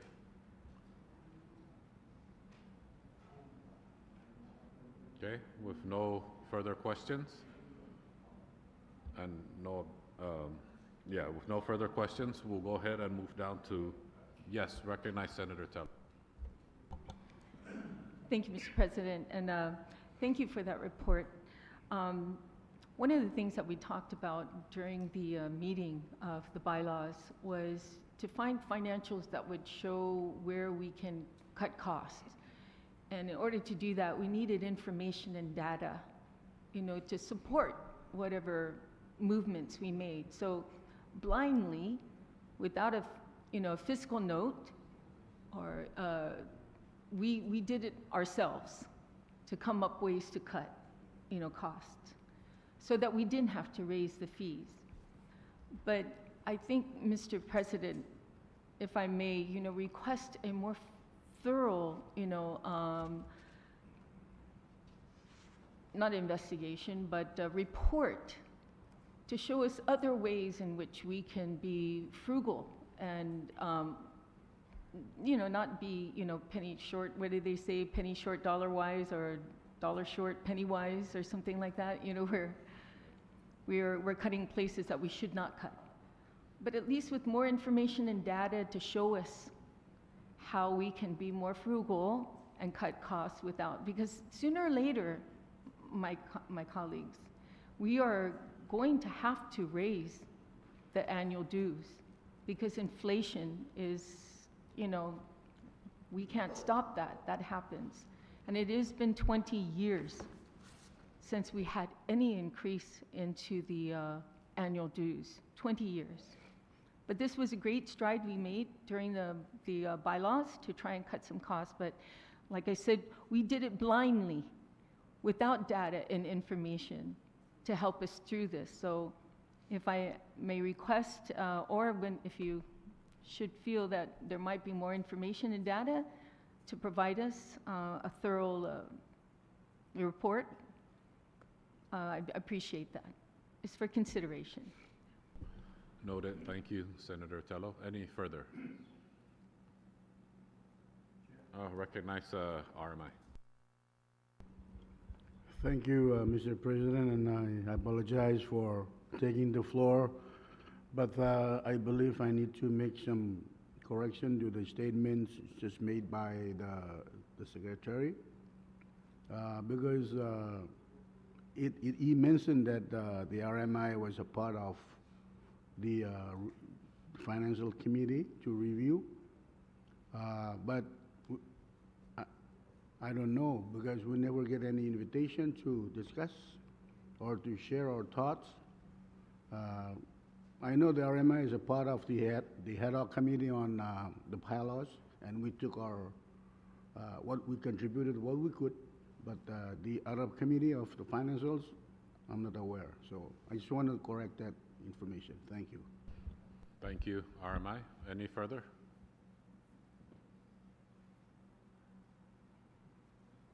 Okay, with nothing further, we'll go ahead and move down to item number 7, which is the next venue and date for the APIL 43rd General Assembly. And with that, I'd like to give the floor to Kiribati.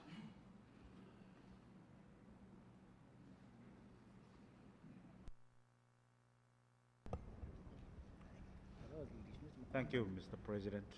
And if I'm correctly following the meetings, it comes to hosting of the meeting next year. It is with great honor and pleasure, Your Honor, Mr. President, that Kiribati we've been given the authority to inform this meeting that Kiribati is ready to host the APIL in 2026.